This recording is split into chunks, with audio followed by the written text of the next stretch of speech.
It's the adventurer's awakening ceremony, and everyone rushes to grab the best weapon they can before the monsters arrive. They fight and argue like their lives depend on it, desperate to get something strong enough to give them a chance. But among the chaos, there's one guy who just stands still, completely relaxed. He waits for everyone to calm down, then strolls through the leftover weapons and picks the simplest, weakest thing there, a common dagger. The others laugh at him, certain he'll never get a good class with such a useless weapon. But Jinfrey ignores them. He knows exactly what he's doing. When the horde of monsters appears, the adventurers have 5 minutes to defeat as many as possible. Flying monsters swoop in from every direction, and while everyone panics, our MC reacts instantly. He knows their weak spots and one-shots the first monster, shocking the same adventurers who mocked him a minute ago. The others finally gather some courage and start fighting too, but most of them struggle to take down even one. Meanwhile, Jinfrey dodges every attack with ease and drops flying beasts one after another. After 5 minutes, the monsters vanish, and the adventurers are offered class choices based on how many kills they got. Plenty of them didn't manage to kill anything at all and can't choose a class whatsoever. Of course, Jinfrey defeated the most, so every class is available to him. Everyone expects him to pick swordsman or summoner, the so-called strongest classes, but he shocks them again by choosing the synthesizer class, widely considered useless. Jinfrey just smirks. He opens his inventory and combines the items he collected from the flying centipedes with his common dagger. The result stuns everyone. His synthesis succeeds, and he obtains the deadliest dagger, Centipede. It's the first hidden piece of equipment Jinfrey gets. And as you might guess, he's actually a seasoned gamer who beat this game countless times before ending up inside it. That's why he knows all the hidden equipment and exactly how to craft it. Our boy reflects that while most adventurers believe strength comes from levels and classes, the real secret lies in special weapons known as hidden rank equipment, items that can boost power far beyond ordinary limits. He smiles, knowing that this sword is his first step toward greatness. The scene shifts to a lively town filled with new adventurers buying gear. He walks through the streets of Rogue Beginner, the central town of Ground 1, recognizing every corner as if he's been there before. Someone offers him an apple, and as he eats it, he thinks about his next move. He already has his first hidden rank weapon, but he still needs to grow stronger. Remembering the game's structure, he knows there are 7 continents, each with an S-rank dungeon guarded by a powerful boss. In order to win, the adventurers need to defeat all 7 of these bosses. However, at his current level that's impossible, so he decides to level up right away by going into a dungeon. He walks down the stairs, thinking that most people usually start with an F-rank dungeon. But the next moment, a teleportation portal appears before him, one that leads straight to a C-rank dungeon. A message flashes on the screen, showing the name, The Woodman's Forest, with the objective to defeat the boss monster. Standing in front of the glowing portal, he receives a system notification warning that once he enters, he cannot leave until the mission is complete. Taking a deep breath, he steps through. He looks around carefully, recalling that this place normally requires a level between 17 and 30 to survive. With his beginner's equipment and level 1 stats, he knows he's walking on thin ice. A rustling sound catches his attention, and a level 17 devil plant monster appears. Without hesitation, he equips his centipede sword and measures the level gap. They both have a 16 levels difference. It's risky but not impossible. He reminds himself that one hit could be fatal. The creature's tentacles whip toward him, but he dodges just in time, relying on the attack patterns he remembers from the game. Spotting an opening, he leaps forward, strikes the weak spot, and triggers his sharp eyes skill. The monster dies instantly. A system message flashes informing him that he has leveled up from level 1 to 10 in a single kill. Checking his stats, he notices a huge boost in HP and MP, along with 5 stat points gained per level. He puts all 45 points into defense, raising it to 72. Grateful, he looks at his dagger, realizing how much power it has given him. With this strength, he feels confident he could even take on a B-rank dungeon. However, he still hasn't used his dagger to its full potential. Smiling to himself, he decides to head deeper into the dungeon where the boss is waiting. As he moves forward, 3 level 23 noir snakes appear, surrounding him. He recognizes them as mid-boss monsters, and remembers that encountering 3 at once has less than a 1% chance. Before he can think further, one snake strikes. He dodges, muttering that their speed and aggression are exactly as he remembers. Another lunges from behind and he barely escapes. 2 more attack together, forcing him to jump back, breathing hard. He forces himself to calm down, reminding himself that he knows their patterns and weak spots. He leaps high to land a strike, but one snake unexpectedly shields another, taking the hit for its ally. Our boy is stunned to realize that they're working together. Before he can recover, one of them bites into his shoulder from behind. He cries out in pain but manages to slash back, killing it instantly. The system informs him that he has reached level 13. Panting, he sits down to check his stats. His HP is barely 8 points, and he realizes that his high defense has saved his life. The only reason he put all of his stats in defense was so that he couldn't get one-shotted in this dungeon. The remaining snakes move to attack, but suddenly, a notification pops up saying that the Centipede Sword's second skill has been unlocked. With this, his agility moves up from 19 points to 190. Within seconds, he decapitates both snakes effortlessly. The sword's new ability quickness has activated, giving him 10 times his usual speed whenever he's close to death. Looking at his trembling hands, he mutters that he's not dying yet. His level soon rises from 13 to 17, showing how much he's grown in just one battle. Later, he rests under a large tree, feeling both exhausted and proud. He knows his level is now high enough to clear the dungeon. Though he thinks about healing, he decides against it, because if his health recovers, his speed buff will disappear. Instead, he plans to rely on his experience and avoid taking damage.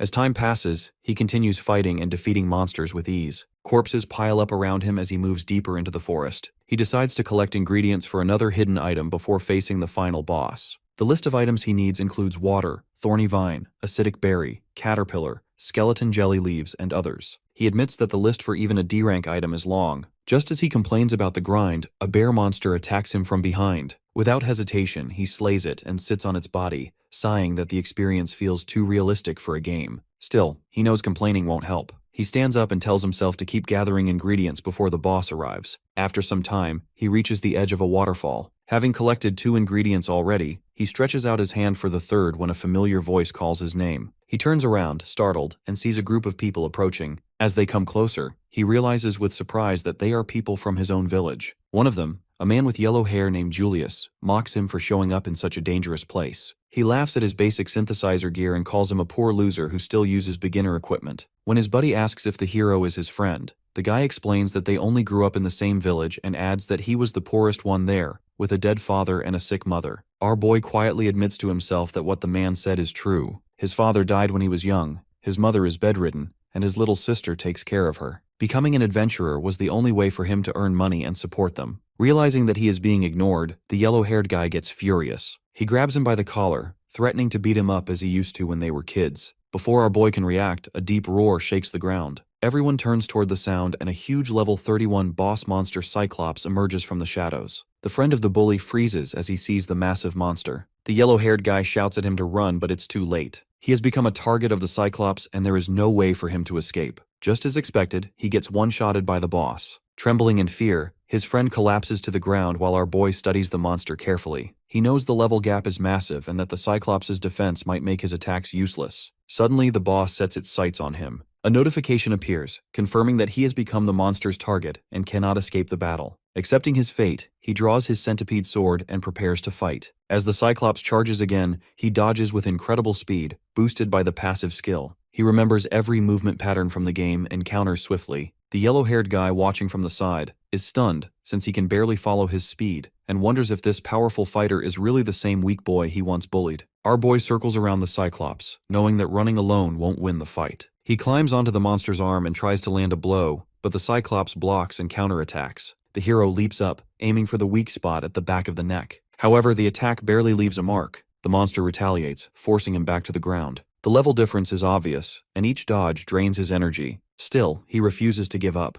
While avoiding the Cyclops' attacks, he realizes he needs a strong item to turn the tide. He already has 3 ingredients for a special compound but needs more. Scanning the area, he spots the remaining materials lying near the bully. He rushes over, ignoring his frightened protests, grabs the ingredients, and runs toward the water to mix them. Working quickly, he brews an F-rank poison that drains HP every second when drunk. The bully watches this and tells him that the Cyclops has high poison tolerance, so this won't do anything. Our boy assures him that he knows what he is doing. He then takes out venom extracted from the noir snake he killed earlier and combines it with the new ingredients, creating a powerful, high-grade poison. He infuses it directly into his centipede sword. The yellow-haired guy can only stare in disbelief as a system message appears, announcing that the hero's weapon has gained the poisonous attribute. Our boy, however, smiles, since he knows that this is what his dagger is truly supposed to look like. As the Cyclops roars again, he faces it calmly, ready for the second round. He dodges its charge, leaps onto its back, and slashes multiple times. The poison begins to take effect, though the monster resists it at first. After several attacks, the high-grade venom starts breaking through its defenses. Now weakened and staggering, the Cyclops struggles to stay upright. Our boy climbs onto its shoulder, focuses his energy, and drives his dagger straight into its eye. His sharp eyes skill activates, finishing the creature in one decisive strike. A system message confirms the victory, informing him that he has gained experience for defeating the monster. The yellow-haired guy, still trembling, can't believe what he has just witnessed. Terrified, he convinces himself that the hero might kill him next and runs away in panic. Our boy watches him go, confused but unconcerned. He opens his status window and smiles, pleased to see he is leveled up again. Deciding to assign his stat points later, he checks his inventory and finds 3,500 gold and the Cyclops' canine tooth as loot. Satisfied, he remarks that the best part of solo play is keeping all the rewards for himself. He decides to send the gold home to support his family. Afterwards, he starts searching for a specific item called the Cyclops' Eye, which he needs to craft his next hidden item. It isn't that nice to look at, so he chooses to ignore it for now. Closing his inventory, he starts walking towards another dungeon. At the entrance of the D-rank dungeon called Flat Plains, he stands silently, feeling a wave of nostalgia. The place reminds him of his early days as an adventurer. He knows that to complete the game, he must defeat the demon lords across all 7 continents, and to do that, he needs to find the next piece of hidden rank equipment hidden somewhere inside this dungeon. Inside, he stops in front of a statue of the divine goddess. He knows that clearing this trial will require another special material along with the Cyclops' Eye, which is why he came here in the first place. Soon he is seen fighting against dog-like monsters, moving swiftly as he cuts them down one by one. While fighting, he reminds himself that he needs to keep leveling up so he can defeat every demon lord in this world and finally bring peace to it. As he walks through the dungeon, his thoughts turn to his family. He tells himself that once he's strong enough, he'll earn enough money for his mother and sister to live comfortably. The villagers who once mocked them will finally stay quiet. Wiping the blood from his face, he promises himself that he'll grow stronger no matter what. News of his achievements soon spreads throughout the region. The Adventurers Association announces that a new adventurer named Jinfrey Van Drade, with black hair and blue eyes, has broken a record by killing 33 monsters during the baptism ceremony and is now heading toward the starter village. The next news is about some suspicious adventurers who are overhunting cobalt birds. Back in the dungeon, our boy kills another monster and notes that he has already gathered every other ingredient he needs, except for one, the feather of a cobalt bird. Strangely, even after searching for a long time, he hasn't seen a single one of those birds, though they're not supposed to be rare. He recalls that each continent has 7 dungeons. 6 range from F rank to A rank, and the 7th is an S rank dungeon ruled by a demon lord. Cobalt birds usually appear in this D rank dungeon on the first continent, the one he's currently in, which makes their absence suspicious. Feeling that something isn't right, he puts away his sword and decides to head to the nearest city to gather information. Later, he arrives in town and starts looking for a general store. He plans to ask around there, but just as he reaches the store's door, a loud voice from inside shouts for him to stop. Inside, several men are in the middle of a robbery. Their leader laughs and orders his gang to leave. As they shove our boy aside, they mock him, calling him a lucky catch. Watching them go, he realizes they've just robbed the place. Outside, he sees the same men push a little girl down some stairs, but he rushes forward and catches her before she hits the ground. The thieves notice him but don't bother to stay, leaving in a hurry. The girl's mother thanks him, and soon after, the store owner arrives, shouting that the Wolfpack Guild have stolen from him again. Our boy asks who these Wolfpacks are, and the shopkeeper explains that they're a guild of thieves and hunters who recently made this town their base. The hero is surprised to hear that the group actually exists. The man adds bitterly that the recent disappearance of cobalt birds is probably their doing too. Realizing that they're the reason he couldn't find the feathers, he grows angry. The shopkeeper continues, saying that the thieves don't care who they hurt, even women and children, and that he's planning to close his shop because of them. The hero watches him leave and shakes his head in disgust. To him, a guild should be a group of adventurers who protect people, not harm them. Thinking about the innocent lives the thieves have ruined, and how they've even interfered with his own mission, he decides to confront them himself. Later that day, he hides nearby and watches the Wolfpack celebrating their successful robbery, surrounded by piles of stolen goods. He quietly observes, wondering where the cobalt bird feathers might be. After searching the area with his eyes, he spots some jars filled with feathers. Now he's sure they're the ones who wiped out the birds. Before he can plan his next move, one of the thieves catches him and demands to know what he's doing there. Our boy raises his hands and tries to make an excuse, but the man doesn't believe him and lunges forward with a knife. The hero dodges quickly, sweeps his legs, and knocks him out with a clean strike to the neck. The noise draws the others' attention. They rush in, surround him, and accuse him of being a spy from another guild. He tries to tell them he's not here to fight and only wants the cobalt bird feathers, but when they see their fallen comrade, their leader shouts for everyone to kill him. Realizing they won't listen, our boy sighs, readying his sword. The thieves attack at once. One swings his blade,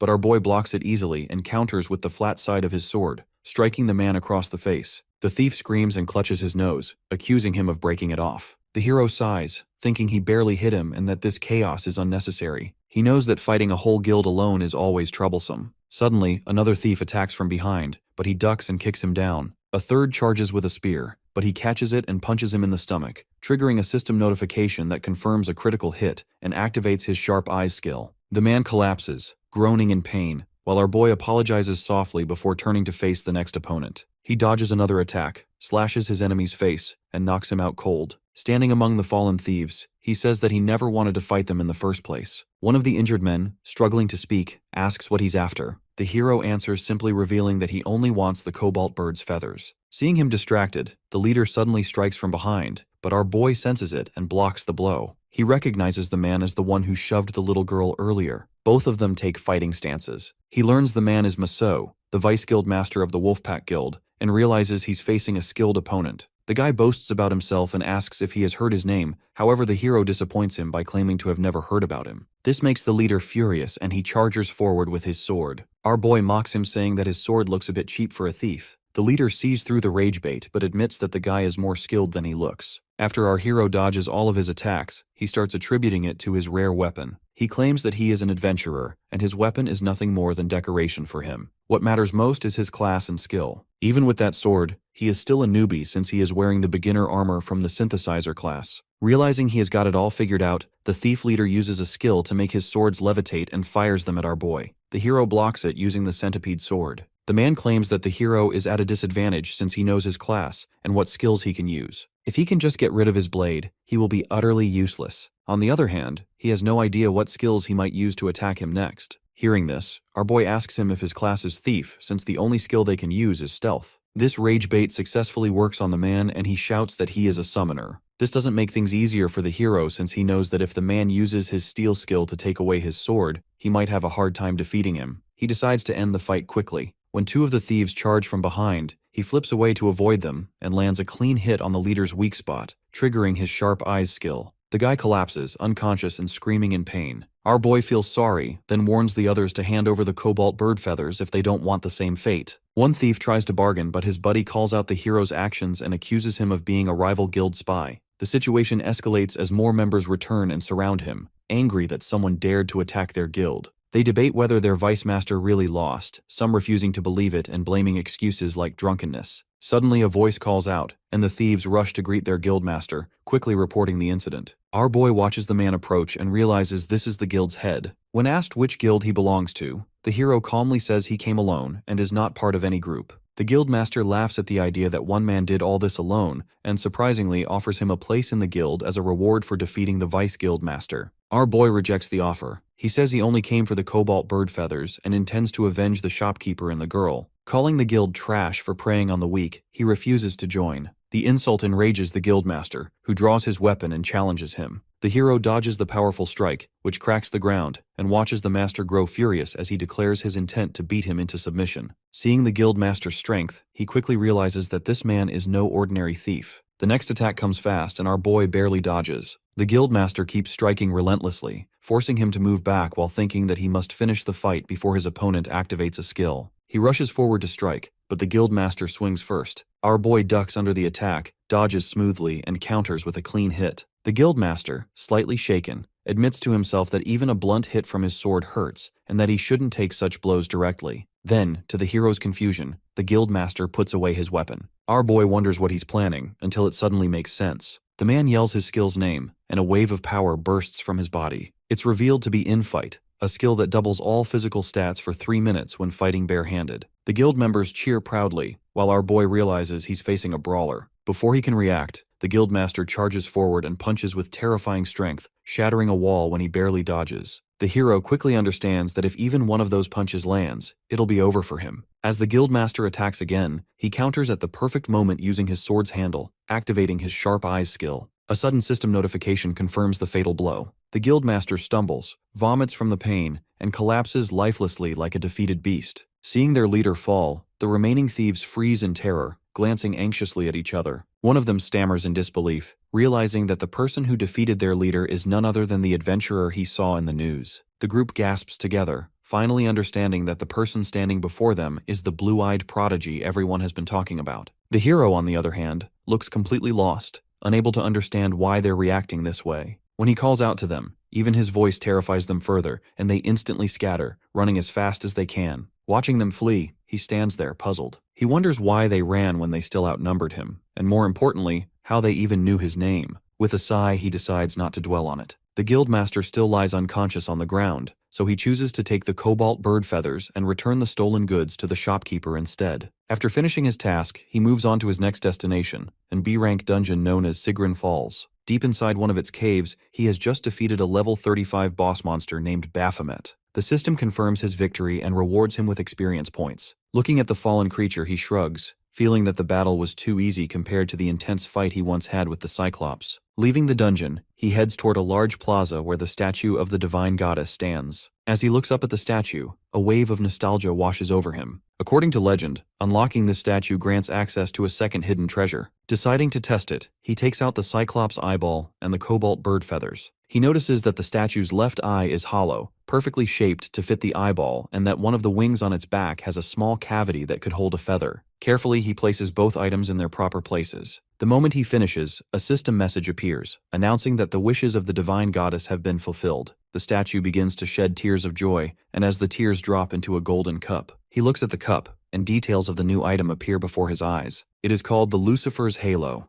an unknown ranked treasure that increases the wearer's luck by 100 points and holds remarkable durability. The ring grants 3 special abilities: the power to read the thoughts and emotions of others, a passive sense that detects the magic of both adventurers and monsters within a 3-mile radius, and a third mysterious ability that only unlocks after meeting certain conditions. Realizing how rare and powerful the treasure is, he smiles and understands why it was so difficult to obtain. He looks back at the statue and quietly thanks the goddess for her gift. As he puts on the halo, he starts to feel like someone dead person who just came back to life. However, this appearance may help him since no one would ever guess he's carrying a powerful defense item. After obtaining the Lucifer's Halo, he makes his way to an S-rank dungeon known as Mount Agni. When he arrives, his excitement fades as he reads a notice on the wall stating that the dungeon is so dangerous, only teams of 7 or more adventurers can enter. Frustrated, he sighs since he doesn't even have a team. He recalls that after defeating the boss in an S-rank dungeon, the dungeon disappears and later reappears somewhere randomly among the 6 continents. Determined, he reminds himself that once he defeats the first Demon King, he'll earn a title granting him access to the second realm. He needs to move forward quickly, but his thoughts are interrupted by nearby voices admiring a famous adventurer known as the Flame Wizard. Turning toward the sound, he spots a bunch of adventurers and notices a young woman sitting quietly among them,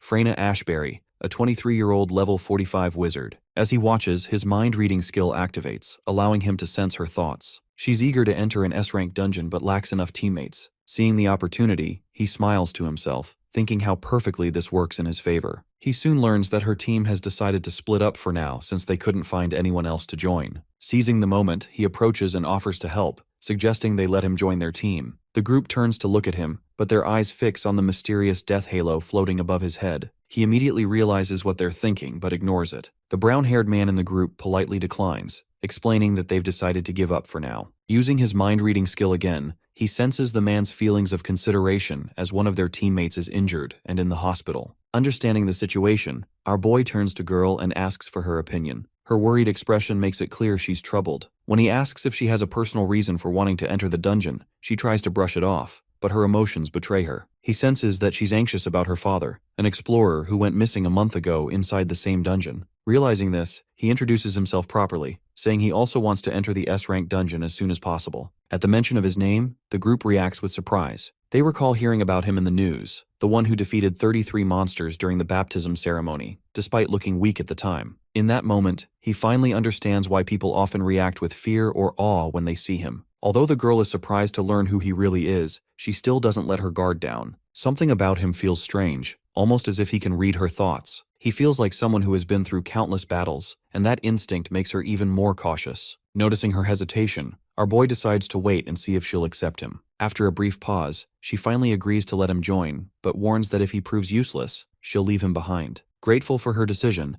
our boy quietly thanks his luck and the Lucifer's Halo for helping things go smoothly. Time passes, and the group arrives at the S-rank dungeon filled with erupting peaks and rivers of molten lava. Our boy takes the lead as the vanguard, silently complaining that he's been given the most dangerous position. Behind him, a knight whispers to the girl, unsure if letting him join was the right choice. She coldly replies that if he's helpful, good, but if not, he'll serve as bait. A red-haired young man walks up to the hero, asking if he's really the person everyone has been talking about in the news. Feeling awkward, he admits it's probably him, though he sounds unsure. The young man looks doubtful, and the hero can sense the distrust surrounding him. Another brown-haired adventurer overhears the exchange and scoffs, calling him a liar and mocking the glowing halo above his head. Frustrated, he thinks to himself that they're all judging him by appearances instead of realizing how powerful the item truly is. Just then, the Lucifer's halo activates its spell detection skill. Our boy suddenly feels a powerful surge of energy approaching. He quickly realizes that something big is coming, either a monster attack or an eruption.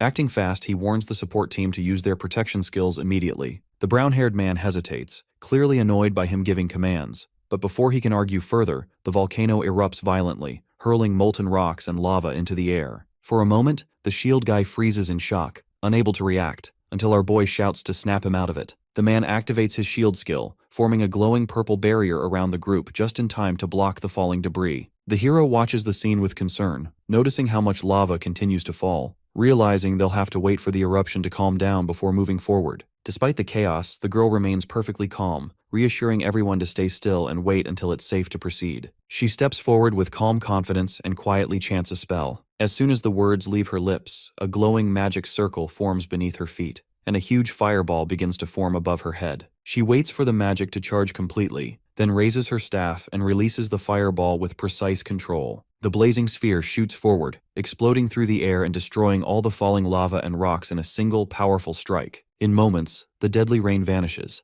leaving our boy astonished by the sheer strength of her magic. Before anyone can relax, the ground trembles violently. A loud crack echoes as the earth splits open right beneath their feet. Panic spreads as the ground collapses under a red-haired guy named Arthur, sending him plunging downward. The hero reacts instantly, grabbing his wrist just in time. He pulls with all his strength, trying to bring the young man back up, but before he can, the ground beneath him also gives way. Both of them fall together into the dark abyss below. As they tumble through the air, the hero curses his luck, realizing that falling from this height could mean death. But just when he braces for impact, he feels something soft cushion their fall. To his relief, neither of them is hurt. Looking around, he discovers they've landed on the back of a gigantic soft-haired bat, at least 30 times larger than an ordinary one. He lets out a sigh of relief, silently thanking the Lucifer's halo for its luck boost. However, their relief doesn't last long. The soft-haired bat's calm face twists into rage as it realizes two strangers have landed on it. The hero instantly senses the danger and warns the guy to move. Both of them try to scramble off the creature, but the bat's fury only grows. Our boy quickly explains to Arthur that the soft-haired bat isn't an ordinary monster. It absorbs any force that hits it, amplifies the energy, and releases it back as a powerful counterattack. The force from their fall had likely charged it up even more, making it extremely dangerous.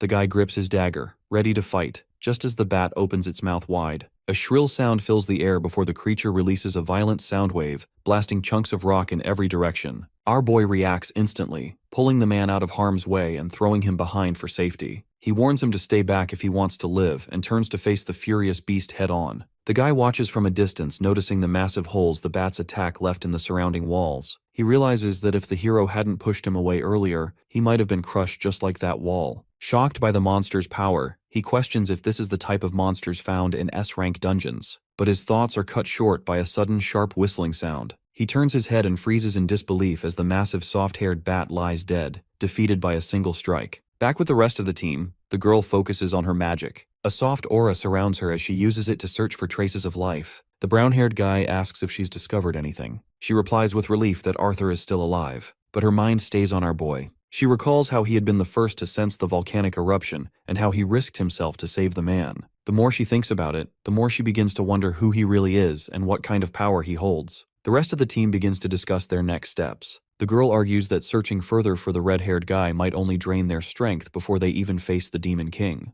Their main goal is to defeat it and bring temporary peace to the land. She assures them that the man is her younger brother and that he'll be fine on his own. She hides her worry behind a calm tone, silently praying for him and her dad to make it back safe. Meanwhile, deep underground, the hero learns from Arthur that leader of the group is his sister and that their missing father had vanished inside this very dungeon. Understanding the situation, he asks if the guy is calm enough to continue and decides it's time to move on. The red-haired guy follows, though confused about their direction, pointing out that the Demon King's lair is higher up the mountain. The hero glances at him and tells him bluntly that facing the Demon King at his current level would mean certain death. Instead, he decides to take Arthur down to the lower areas, where weaker monsters roam, so he can grow stronger first. The guy feels torn but knows he is right. He clenches his fists, determined to become stronger. Before long, they arrive at a large open area swarming with fiery red birds. He quickly realizes these creatures are far stronger than the soft-haired bat they fought earlier, and facing a swarm of them at once could be suicide. However, our boy has other plans. Without a word, he grips his sword tightly and dashes forward. His blade flashes once, clean and precise, instantly beheading a firebird. The rest of the flock screeches in fury and dives toward him, but he cuts them down effortlessly one after another. The red-haired guy can only watch in awe, realizing how overwhelmingly strong the hero is. But his admiration doesn't last long as a sudden rush of heat warns him that danger is behind.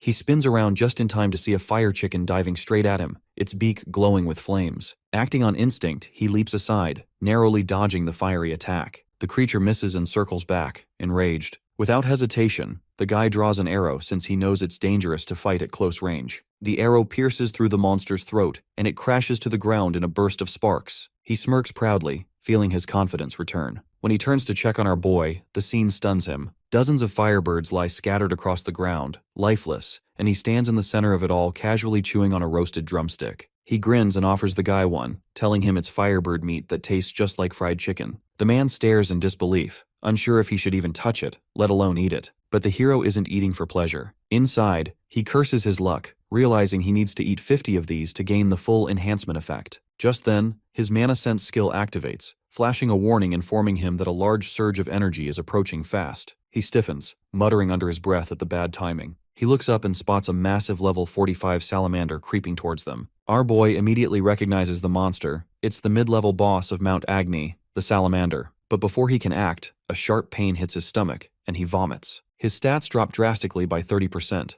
As he looks up, the salamander swings its massive tail toward him. He dodges, but the attack smashes into the ground, sending the kid crashing into a wall. He quickly checks on him, and the guy assures him he's fine. He tells Redhead to stay out of the way while he handles the monster. Watching the creature's slow movements, he jokes that maybe it also ate something bad. Then the salamander spits out bones, and our boy realizes they are human remains. The guy notices a sword lying nearby and freezes in shock. The hero smirks, suggesting that they end the fight quickly before they both start throwing up again. When the man recognizes the sword and torn clothing as his father's, rage overtakes him. The system alerts the hero that Arthur's killing intent is rising fast. His face twists in fury as he draws his weapon and charges at the salamander, shouting that he'll avenge his father. Our boy tries to stop him, warning him that he can't fight it alone, but the salamander strikes first, sending him flying again. The guy refuses to back down and swears to kill the creature. The hero grabs him, shouting for him to stop before he gets himself killed. He reminds him that this monster is far beyond his level, and dying here will only leave his family in pain.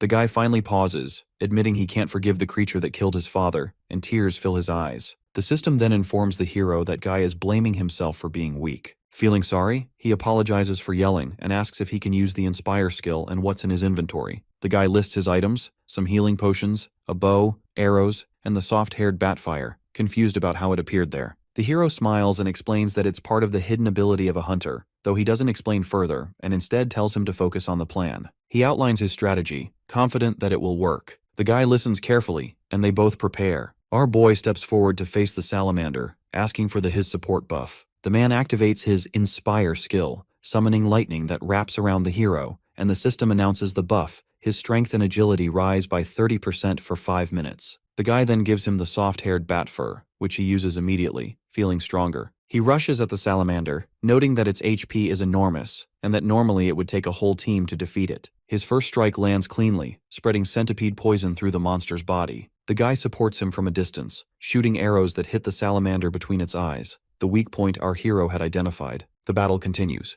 The monster soon becomes covered in arrows, but then it roars and enters rage mode. The system warns them that its stats have skyrocketed. The guy feels the heat from where he stands, realizing how dangerous the fight has become. Instead of retreating, our boy plans to use the monster's boosted power against it. He strikes the soft-haired bat fur again, unleashing a burst of thunder, and realizes the salamander's weak point has shifted to its front legs. Arthur fires an arrow at one leg while the hero attacks the other, activating his sharp eyes skill and dealing massive damage. The monster weakens, but before they can finish it, the salamander begins to regenerate. The archer guy panics, realizing that if it fully heals, they won't be able to defeat it in time. They'll lose, unless they end the fight right now. He quickly reloads his bow and signals that he's ready. The hero nods and charges forward, determined to finish the fight. As the salamander lunges at him, he slashes at its head, then tosses the soft-haired bat fur into the air and calls out to the archer to take the shot. The guy aims carefully and fires an arrow, sending the fur straight into the salamander's open mouth. For a moment, nothing happens, and he worries the plan failed. Our boy calmly tells him to wait and count to 3. As he finishes counting, a huge explosion erupts inside the monster's mouth, tearing its body apart completely. The soft-haired bat fur has a hidden ability. It absorbs attacks and releases them back with triple the power. Right after the explosion, the system warns him that his strength buff is about to end. He looks up, relieved that they finished the battle just in time. The two of them wait silently at the edge of the cliff. The hero doesn't want to listen to the guy's thoughts, so he removes the Lucifer's halo for a bit. Soon after, the sister arrives at the mountain peak with the rest of the group. The moment she sees her younger brother, she runs to him, asking if he's all right. But as she gets closer, she notices the sword in his hands,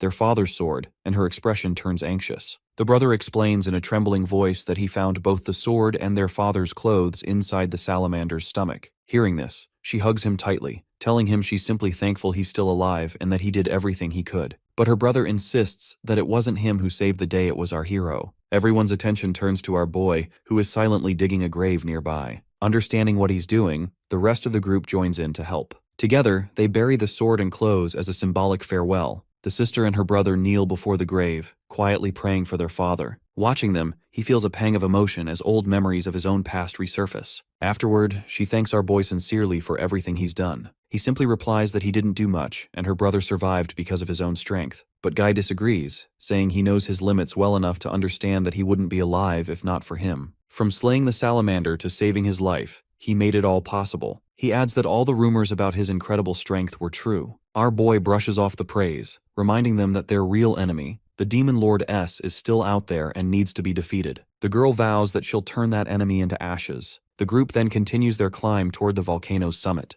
Along the way, monsters ambush them, but she blasts them apart with her magic while the hero swiftly cuts through any that get too close. Eventually, they reach the fiery peak. As they look around, wondering where the enemy is, the volcano suddenly erupts. From the flames rises a massive, terrifying creature, the Demon Lord himself. With a deafening roar, the monster mocks the adventurers, asking if they've come all this way just to die. Sensing danger, our boy shouts for everyone to fall back, warning that its first attack will be a fire breath. The girl immediately orders everyone to follow his lead. They all retreat except the hero, who stands motionless, facing the creature head-on. She screams for him to move, but before he does, the Demon Lord unleashes a wave of blazing fire. Flames engulf the area, and Shield Guy barely manages to create a barrier to protect the others. The brother cries out in panic, fearing that our hero has been burned alive. The monster laughs, confident that not even his bones could have survived. But as the smoke clears, my man is still standing, completely unharmed. Everyone stares in shock. The monster demands to know how he survived such intense heat, while our boy stands in front of it and mocks that it wasn't even that hot. The only reason he managed to survive the attack is because of the fire resistance buff he gained by eating all those firebirds earlier. Witnessing this, the Demon Lord smirks, admitting that he is indeed an interesting human. The guy breathes out in relief, grateful that his friend is alive, while his sister watches in disbelief,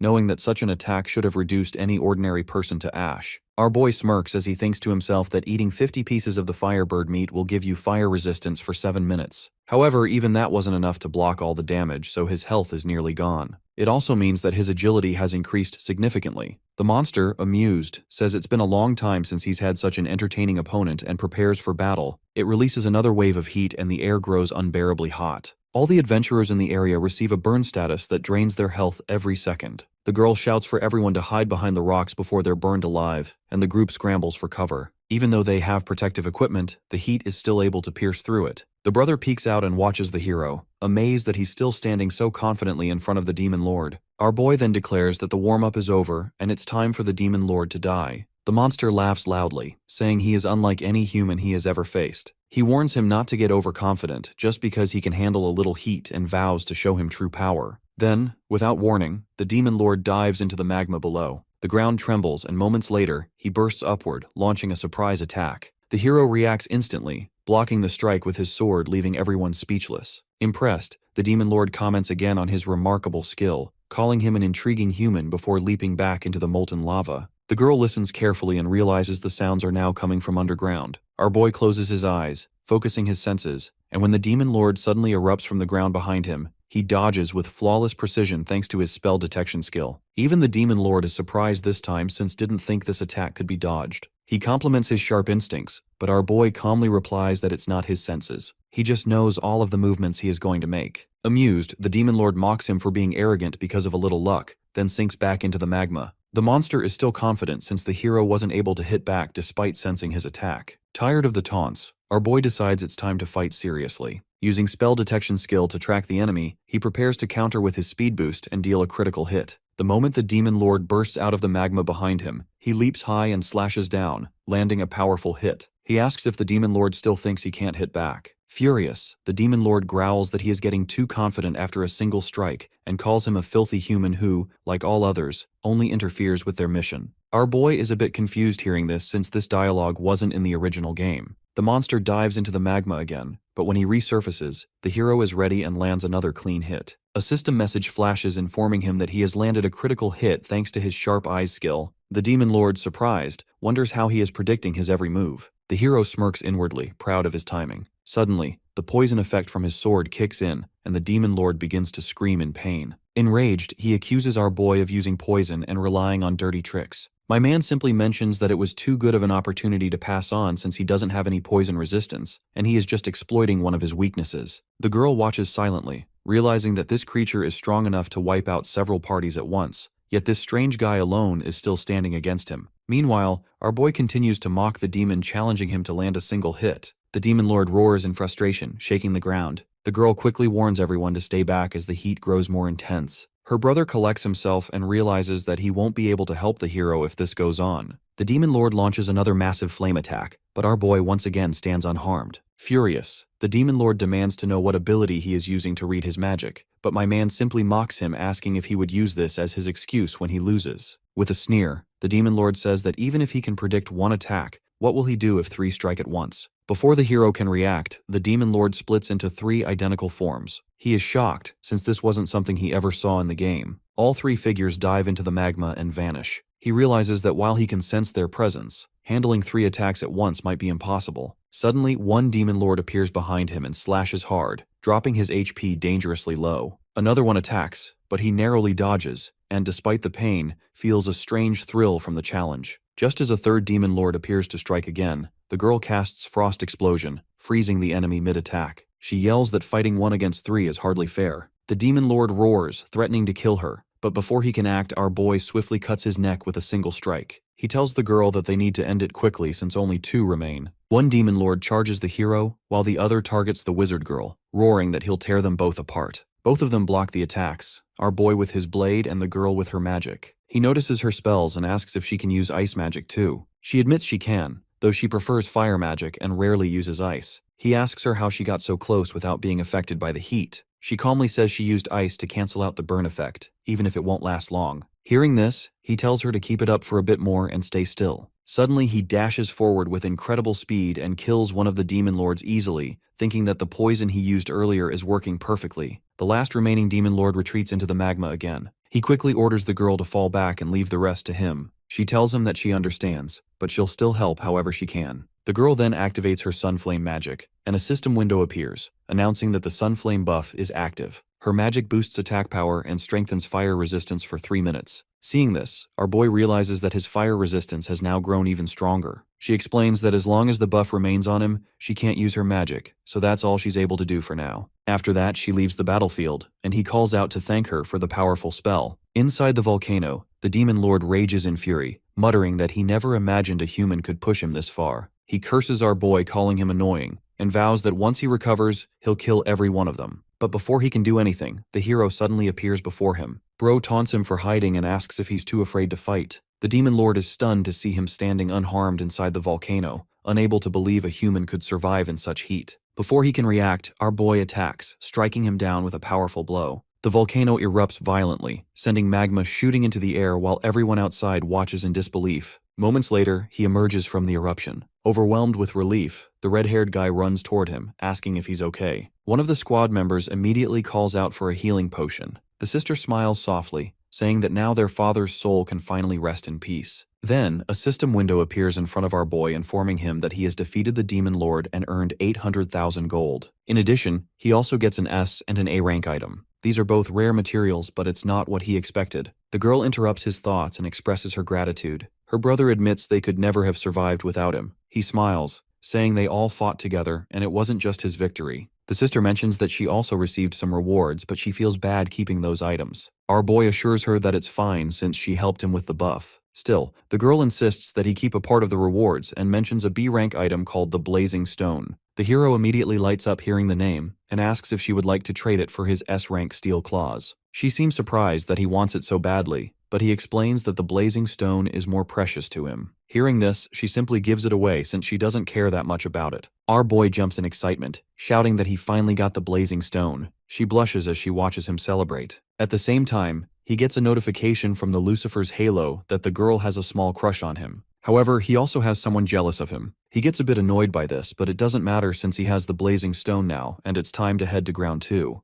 The scene shifts to Rogue Begin, the central city of the Ground 1, where our boy, the wizard girl, and her brother meet again. She mentions that she and her brother have decided to take over their father's responsibilities and continue his work. The brother adds that the next time they meet, he'll be much stronger, and he thanks the hero sincerely for everything. Our boy smiles and says he'll look forward to that day. As he walks away, he reflects that he finally got the blazing stone, the key item that could only be found in Ground 1. It was all thanks to his past memories, but he also had a lot of luck on his side. Having already sent money home, he's ready to move on to his next destination. At a teleportation portal, two adventurers notice him. One wonders aloud if that's the same person who defeated the Demon Lord, but the other laughs it off, pointing out that his gear looks like beginner equipment. Just then, a new system window appears in front of him, asking if he wants to travel to the Ground 2. He presses yes, and as his body begins to teleport, the adventurers stare in shock, realizing that the unassuming man before them truly was the hero who defeated the Demon Lord. One of the bystanders laughs and says there's no way that could be true, insisting the other must be daydreaming. The scene then shifts to Ground 2, inside the bustling central city known as Second Life, or the City of Raging Desires. The first place my man visits in this city is the Grand Casino. While standing outside, a system window pops up on his screen informing him that he has a missed call from Amelia, his younger sister. Curious about what she wants, he calls her back. She greets him warmly, but her tone quickly turns sharp as she questions where he is and what he's doing,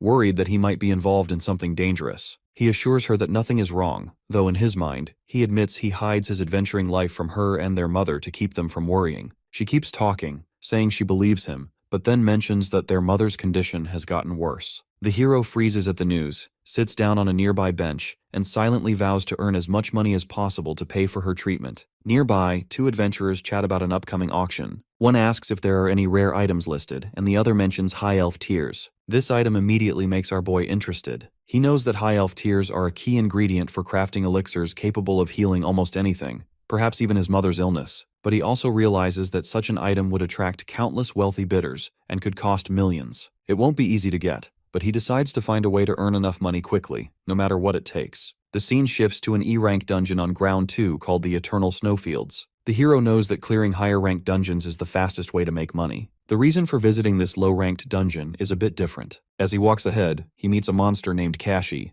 Our boy hands over all the items he collected during his journey. The monster seems impressed and offers him a golden coin in exchange. This isn't just a normal gold coin, but an A-rank item that can double the amount of gold earned by the player while holding it. Feeling satisfied with the deal, our boy decides to begin hunting monsters immediately. He clears wave after wave, earning a huge sum, and looks at his growing gold balance with pride. After all the hunting, he manages to collect 12 million gold, but he's not done yet, so he decides to head back to the city. Later, the scene shifts to a crowded underground club in Ground 2, a place he describes as a den of greed, where people are willing to do anything for money. Despite the shady atmosphere, he feels no reason to back down. Nearby, a man celebrates another win, boasting that his bad luck has finally ended. However, our boy can see right through him thanks to the Lucifer's halo showing him that he has made over 10 million gold by cheating. Realizing the man is both corrupt and rich, he decides that he's the perfect target. The bald guy notices him and welcomes him with a smirk. The hero plays dumb and claims to be a new player, when in reality, he used to be a regular here in the game world. Believing he's found an easy mark, the bald guy suggests playing a roulette game called Queen of the Casino. He even offers to let him choose the betting amount, confident in his winning streak. Just then, our boy reads the dealer's mind and realizes he is preparing to cheat. Turns out that the dealer is also involved in the cheating. My man finds the situation amusing, thinking to himself that this casino hasn't changed at all since the last time he was here. The game's mechanics come back to him easily. In Queen of the Casino, the dealer throws 2 balls across the roulette board, and each player selects 2 numbers. The outcome depends on where the balls land. If one number matches, the player wins half their bet. If both match, the reward is doubled. If neither matches, the bet stays, and the game continues until someone wins. Players can't pick the same number twice in a single round. Feeling smug, the baldy asks the hero for his numbers and the amount he wants to wager. Our boy stays perfectly calm and chooses red 36 and black 10, betting 10 million gold. Both the bald guy and the dealer freeze in shock, staring at him as if they misheard. My man looks at them with a smirk and repeats his betting amount. While both of them are frozen, he reminds them that if they don't pick their numbers before the ball stops spinning, they'll lose automatically, so they'd better hurry. As the ball spins, the dealer stares in disbelief, unable to understand how he managed to predict the number he targeted so accurately. Meanwhile, the hero simply smiles and reminds him to choose his numbers. The bald guy whispers to the dealer in panic, demanding to know what number to choose. Inside, the hero smirks to himself, grateful for his skill, which allows him to see through everyone's intentions. He even knows that the dealer's real class is Hunter, with a special skill called Snipe 1 that guarantees perfect accuracy. A moment later, the balls stop exactly on red 36 and black 8, just as he predicted. He calmly claims his victory, saying it must be his lucky day. Deep down, he knows that this is all a scam where the dealer already knows the target numbers thanks to his skill and relays it to the player. However, it didn't work this time since our boy was a gambling veteran. Furious, the baldy accuses him of cheating, and the dealer quickly supports the accusation, calling for the manager. The manager arrives, surprised to see a bet worth 10 million gold, and suggests that they talk outside. Our boy immediately senses that the conversation won't be as peaceful as it sounds. His instincts prove right when the guards rush toward him. Without hesitation, he kicks a table toward them and knocks one of them down with a punch. As the fight breaks out, more people surround him. One tries to shoot at him and the bald guy even brings out a knife. The hero reacts instantly. He grabs the bald guy and throws him straight at the shooter, taking both of them down. Watching the chaos, the manager mutters that he is far more troublesome than expected. One of the employees whispers that this must be the same person who broke the baptism ceremony record on the news. Hearing this, the manager stiffens, realizing how dangerous the situation has become. Another person adds that if this young man is really here on the ground too, it must mean he has already defeated the demon lord. Annoyed by their whispering, the hero demands that they stop wasting time and either throw him out or continue the game. The manager quickly changes his attitude, bows to him, and apologizes for accusing him. Outwardly, he pretends to be respectful, but deep down, he still wants to screw him over since he thinks he's just a newbie. The manager politely asks if there's any way he can make up for the misunderstanding. Our boy lets out an evil smirk and asks for all the money they have in the club. Shocked, the manager stammers, asking if he means everything. He confirms and adds that he also wants the auction invitation. When the manager hesitates, he warns him not to play dumb, reminding him that he already knows all their dirty tricks. He threatens to report them to public security, or come back to ruin their business if they refuse. Nervous and sweating, the manager agrees to give him everything. The scene then shifts to the grand auction hall of the Second Life Center. The hero checks his balance and notes that it's not as much as he expected, but still enough for what he needs. He knows this auction might be his only chance to get the high elf tiers. After handling the casino's manager, he managed to secure an invitation and enter the hall. Now all he needs to do is win the bidding. Meanwhile, back at the second club, a notice declares it permanently closed. Inside, the furious manager curses our boy for taking everything from them. Just then, the branch manager arrives and the scene once again changes back to the auction hall. The auction finally begins, and the host announces that 11 items will be auctioned today, all rare and verified through the system. The first item presented is Orcish Sword, which is a collector's item, but it's still A rank. The bid for the sword starts at 2 million gold. As the auction continues, our boy reflects on what he needs for the elixir, high elf tears, the ice chimera's fang, and ancient red soil. Normally these items could only be found in dangerous dungeons spread across the continents, but to his surprise, all three are available at this very auction. Soon, the Azure Dragon liquor appears on display, and he realizes that if he can get this item, he may be able to craft his hidden equipment much quickly. The next item shown is the Ice Chimera's Fang, a rare monster drop from S-rank dungeons. The starting bid is 500,000, but someone immediately raises it to 10 million. Our boy is shocked, but when he looks back, his shock grows even more to see the casino manager. He realizes that the guy played him since he had more gold. Even though he has the gold to make a bid for this item, he decides to save it for later since he really wants the tears of the High Elf. With that, the Ice Chimera's Fang go out to the manager who is part of the Wind Snake Guild. It is a huge intercontinental guild with more than enough money. Even though our boy knew this guy was part of the guild, he underestimated just how powerful the guild was. The branch manager looks at the hero and asks if he was the one who caused the mess. The manager explains how he not only stole their money, but also took their auction invitation and used it publicly without hesitation. Hearing this, the branch master declares that they can't just ignore the insult. They must make an example of him and show everyone what happens when someone dares to cross the guild that controls this country. Meanwhile, the announcer reveals the next item, the ancient red soil. It's a mysterious item said to exist only in S-rank dungeons on Ground 3. Even though the bid starts at 7 million, our boy immediately raises it to 50 million. Startled, the announcer repeats the amount aloud for everyone to hear. But before long, a new bid of 200 million comes in from the Windsnake Guild, shocking everyone, including the hero. He expected competition but never imagined the price would jump so high. Their wealth and influence clearly go beyond anything he can match. As the crowd buzzes, he reads the Manger's mind, figuring out that the Snake Guild plans to sabotage all his bids as revenge for what happened earlier. Realizing this, he feels the pressure mounting. If they keep interfering, he might lose his only chance to get the High Elf Tears, and retrieving it later will cost him far more time and effort. Fighting against such a powerful organization with money is impossible for him. Still, as he thinks it through, a new idea begins to form, something risky, but perhaps his only option. He sighs, knowing this won't end peacefully, and starts betting on every item. Just as he expected, the Windsnake Guild starts to overbid on items that are not even useful. They even spend 300 million on the Azure Dragon liquor. Our boy pretends to be annoyed, which makes the manager laugh as he declares that he won't stop until he gets every item in the auction. Internally, the hero laughs, telling them that they are the fools, since his plan was to make them bid for it all along. Finally, it's time to auction the tears of the High Elf. It's described as holy and beautiful, something said to steal hearts and tears alike. The bidding starts at 50 million, but our boy instantly raises it to 500 million, shocking everyone. My man knows he has to lock in for this item since he can't let it go. The manager furiously doubles the amount, bidding 1 billion gold, thinking that he will win. However, their bid is marked invalid since they have already reached their item limit. The manager is speechless. The announcer explains that according to the rules, a single bidder can only win up to 5 items. The Snake Guild has already reached that number, so they can't bid anymore. This regulation was made to stop monopolies on rare items. Furious, the manager argues that he had no idea about this rule. Our boy knows that this isn't a normal auction, but a special one approved by the Adventurers Association, designed to keep things fair. The organizers should have made the rule clear, but they didn't. The auctioneer then announces that the High Elf Tears are sold to the man wearing the halo for 500 million. The crowd claps while our boy isn't too happy with his new name. On the other hand, the manager starts losing it. He accuses him of humiliating him and says that he won't let it go this easily. Before he can cast a spell on him, our boy warns him to calm down and settle matters outside instead of causing chaos here. He tells him not to drag innocent people into it. The manager, still furious, considers attacking him, but the branchmaster steps in and orders him to stop,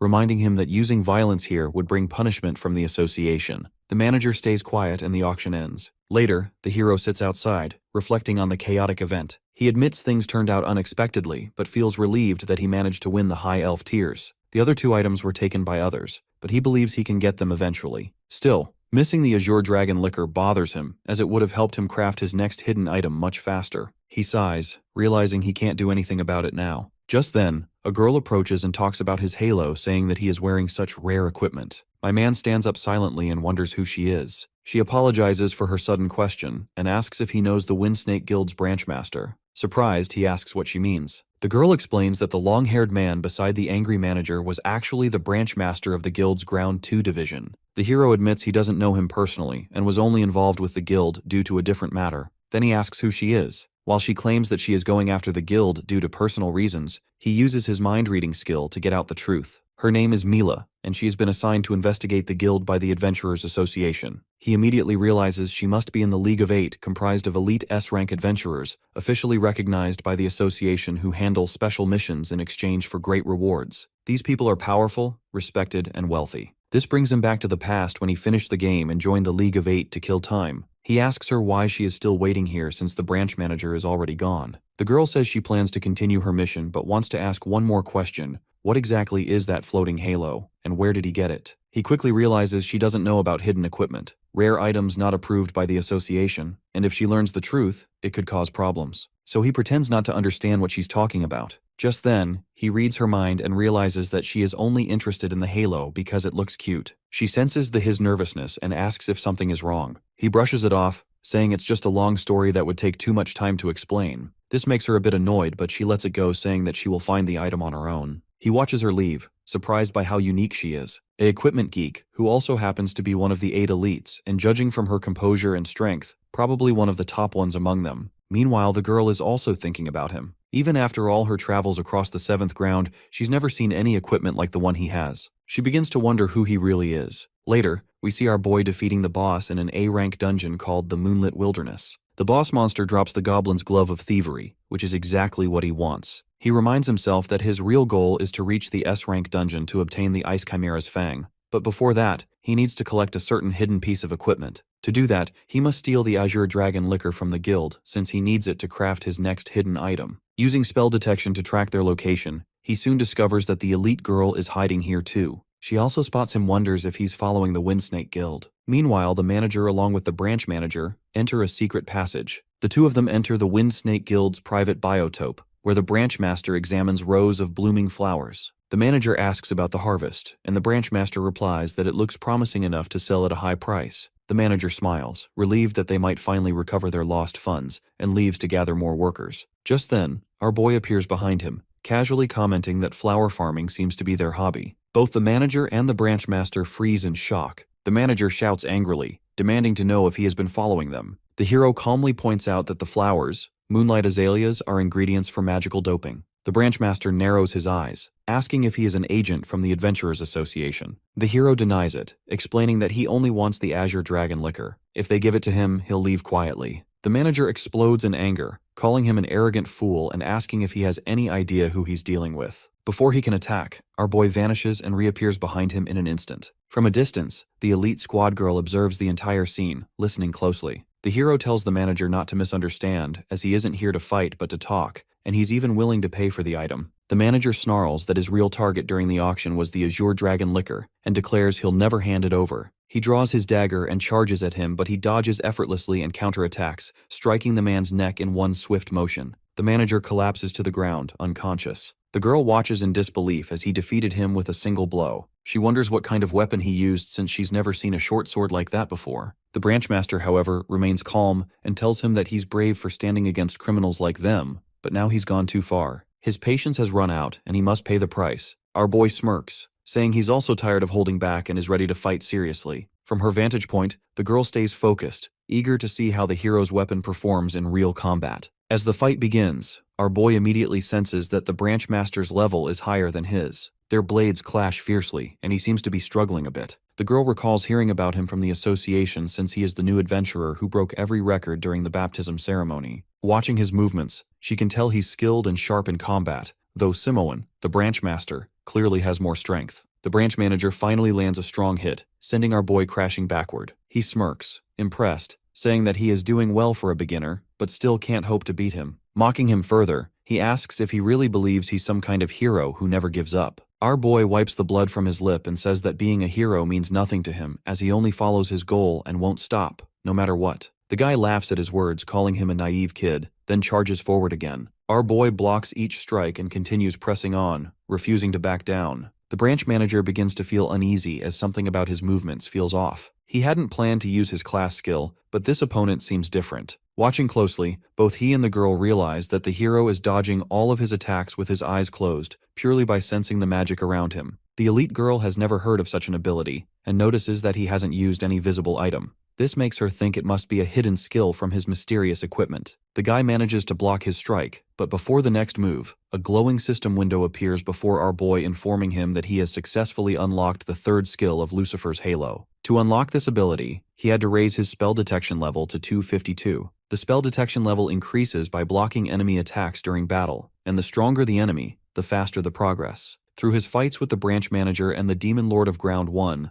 the hero has now maxed out this hidden parameter. Reading it, he realizes how fast he leveled up and feels lucky that the branch manager's strength helped him reach the requirement early. Just as he's lost in thought, the guy drives his sword into the hero's chest, mocking him for daydreaming mid-fight. He tells him that he lost because he underestimated the world, as there will always be someone stronger. But suddenly my man appears behind him, completely unharmed. Calmly, he tells the guy to keep talking about who's stronger or weaker. The branch manager freezes in disbelief since the hero was just stabbed, yet he's alive and standing behind him. He wonders if he used some kind of class skill or hidden ability. Our boy tells him he's getting too emotional, and it's embarrassing to see. Watching from afar, the elite girl senses something strange about his presence, something unreal. The guy looks down and sees that the hero's body in front of him has vanished, but the sensation of hitting him felt real. Before he can make sense of it, our boy appears again and attacks. This time he can't even track his movements. He glances down, realizing that the hero's blade is already piercing through his chest. In shock, he demands to know what just happened.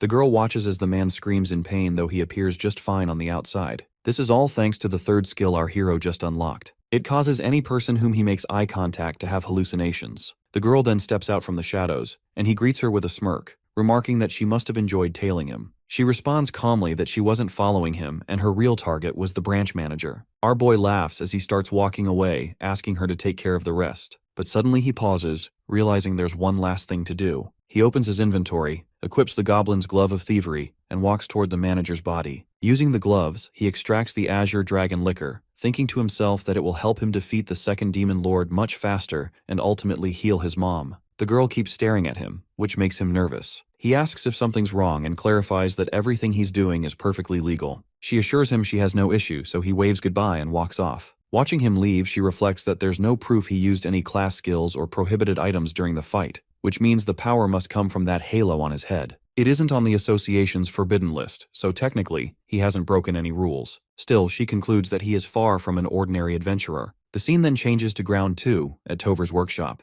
The hero finally arrives with a smile, as it's time to craft his next hidden item using the liquor. Just as he's about to enter, two men storm out, yelling at someone inside, complaining about an old blacksmith who keeps boasting about being legendary. Our boy chuckles inwardly, knowing exactly who the man is talking about, Tover, the legendary craftsman who only listens to those who bring him special gifts. When he steps inside and politely calls out, "Excuse me," a hammer suddenly flies straight toward him. He blocks it effortlessly with a piece of wood. Standing before him is the grumpy old blacksmith himself, glaring in annoyance. He growls that he's tired of random kids interrupting his work and insists he has no time or equipment for them. Our boy sighs inwardly, realizing he hasn't changed at all. Still, he asks the old man to just hear him out for a moment. But the old man naps back immediately, warning him not to use his name so casually. My man proudly shows him the Azure Dragon liquor and mentions that he brought something special just for him. The old man is stunned to see such a rare drink in his hands and excitedly demands it. Our boy remembers that in the game, offering this old man the Azure Dragon liquor makes him drunk and friendly enough to forge an S-rank equipment, but that's not what he is looking for. He then takes out the blazing stone and shows it to the old guy. Impressed, he invites him inside, where our boy pours the wine. The old man becomes emotional, reminiscing that his late wife used to love this wine, especially when it was warmed with blazing stone. The hero smiles quietly, thinking that he has triggered the hidden event he was aiming for. He recalls the rule, offering only the wine grants S-rank equipment, but combining it with the blazing stone unlocks a hidden rank equipment. The night passes with the old man drinking and talking until morning. When the sun rises, our boy notices that the old man has stayed awake all night. Feeling grateful, he cheerfully promises to forge something truly special as thanks for the hero's thoughtful gift. He gratefully accepts, already expecting such skill from the legendary blacksmith. The final item is the third piece of the hidden equipment. It's a powerful piece of leg armor which gives him free movement and the ability to teleport. It also has a skill that's still locked. With this item, our boy feels like he is ready to head into the S-rank dungeon called Grace Castle. Hearing that, the old man hands him a non-alcoholic liquor as a gift. The drink has a special effect that makes the body extremely warm. He then warns our boy about the S-rank dungeon and reminds him to be cautious of the Ice Demon Lord, known for its cunning nature. The hero thanks him and sets out for the Ground 2, where the S-rank dungeon, Grace Castle, stands covered in snow and surrounded by adventurers. When he arrives, he immediately feels the biting cold and takes out the liquor the old man gave him. After drinking it, he feels pleasant warmth spreading through his body, and his status window shows that the effect will last for the next 100 minutes. Relieved, he smiles, thinking that he won't need heavy winter clothing anymore. Nearby adventurers notice him and start whispering. Some mock his light outfit, thinking he's underestimating the cold, while others laugh at the glowing halo above his head, assuming he's just a clueless rookie. Suddenly, a timer window appears before him showing he has only 1 hour and 59 minutes left. He quickly realizes he needs to hurry. The S-rank dungeon in Ground 2 have a strict 2-hour limit, and if players stay beyond that, they're forcibly teleported out and lose half their entry fee in gold as a penalty. Our boy briefly remembers his early days when he had to earn more money and get new equipment because of this penalty. With renewed focus, he moves ahead and spots a group of adventurers battling monsters. He notes that many people are already ahead of him, but reminds himself that his goal is to reach the Demon Lord's Hall to obtain the Ice Chimera's Fang. Up front, two adventurers complain about how slow their progress is and worry they'll run out of time. Suddenly, a level 82 monster named Cuniculus appears in front of them. The adventurers shout in frustration, realizing that more delays mean they might never reach the Demon Lord's castle. While they struggle, our boy glides past them effortlessly, leaving both the monster and the adventurers stunned. The movement feels so smooth that he feels like he is walking on air. This is all thanks to his new shoes that the old man crafted for him. Walking a bit further, he comes across two flying monsters, but he swiftly eliminates them and continues toward the castle. The other adventurers stare in disbelief, murmuring that he must be some kind of spirit because he's literally flying with a halo on his head. Bro even got the monster praying for him. It isn't long before he finally reaches the castle of the Demon Lord. He feels a surge of excitement as he realizes it only took him 5 minutes. At the gate, he spots the elite girl and groans inwardly, wishing he didn't have to encounter her. From her actions, he deduces that she's also after hidden equipment and wonders what someone of her rank is doing there. The girl examines the gate, muttering that her information suggests someone is hiding inside. She knows that the Demon Lord is also inside, and any adventurer can't stay in the dungeon for more than 2 hours. However, the person inside just might have a trick to do it. With a single strike, she demolishes the huge door and walks inside. Our boy is impressed by her strength and simply follows in her footsteps. Before he can enter, waves of monsters appear from behind. Without hesitation, he uses his teleportation to bypass them all, instantly moving deep inside. A notification confirms that he has now reached the 9th floor of the main castle. To reach the Demon Lord's chamber on the 10th floor, he knows he must defeat the mid-boss first. Confident in his new leg gear, he prepares to set a personal record. Meanwhile, on the 7th floor of the castle, the guildmaster of the Wind Snake Guild just betrayed his party members. He scolds them harshly for keeping him waiting and, without warning, decapitates one of them. The timer above his head increases to 2 hours, 42 minutes as he steals the time from one of the adventurers. The guy mutters about wandering around the dungeon and demands to know who will repay him for all the treasures and gold he missed out on. When one of the terrified men begs for mercy, he ignores him and starts cutting them down one by one. The timer now shows 4 hours, 21 minutes, and 58 seconds. Soon after, another man pleads desperately not to die, but he strikes him down as well. Calmly, he turns to the last survivor and asks if these were the only people who entered today, clearly dissatisfied with such a small number. The terrified man hurriedly apologizes to him, explaining that they are trying to gather more people but need a bit more time. The guildmaster responds coldly, asking if he should simply use him as a replacement instead. Panicking, the man bolts away, promising to deliver more people as soon as possible. As he runs, his mind races in fear as the guildmaster is killing others just to steal their time limits. It becomes clear that he intends to stay inside the dungeon much longer than allowed, and the man wonders in horror how many more lives he plans to take. Meanwhile, the guildmaster reflects to that the branch manager was captured by the girl from League of Eight. He knows how the association works. They always begin by targeting guild executives before destroying an entire group. He knows they might be able to track him down, but he has the advantage here due to the time limit. Meanwhile, our boy is chilling on the 9th floor. He enjoys the freedom of combat, thinking how fun it feels to fight this way. Yet, he senses a massive surge of magical power coming from the 10th floor, which is probably caused by the Demon Lord. But there's something else too. A presence even stronger than the Demon Lord itself. Though curious, he reminds himself that his priority is still the Demon Lord. After slaying more monsters, he confidently moves forward, ready for the next mid-boss. Suddenly the door opens and the elite girl from before enters the floor. Our boy realizes she is the source of that overwhelming second energy he sensed earlier, and feels relieved that he noticed her before she noticed him. The girl, on the other hand, feels strange since all the monsters are already dead. Before she can move further, 2 level 92 golems suddenly appear behind her. She realizes that something must have triggered this mid-boss's sudden arrival. Without wasting any time, she summons a spirit and apologizes under her breath, saying she can't afford delays, before destroying both bosses instantly with a single strike. Watching from above, our boy is amazed. He realizes just how powerful she really is. Defeating 2 mid-bosses with one attack proves she's on another level. He recalls that defeating a mid-boss causes a door to appear, leading directly to the Demon Lord's chamber. Instead of going in, she decides to continue her search, mentioning that she'll check the annex building next. Hearing this, the hero feels relieved since it means that she isn't interested in the Demon Lord. Moments later, she suddenly senses someone watching her. She spins around, scanning the area, but finds nothing. She brushes it off, convincing herself it must be her imagination, and refocuses on her mission. After she leaves, our boy opens the heavy door and steps inside. The sight before him is gruesome. The room is littered with corpses. He mutters that it has been a long time since he last faced the second Demon Lord. The Demon Lord laughs, looking at him, and mockingly calls him livestock that will soon join the dead. The hero examines the corpses and senses something strange. Not all of them are dead. One of them is still clinging to life. The guy looks at him and tells him to run away.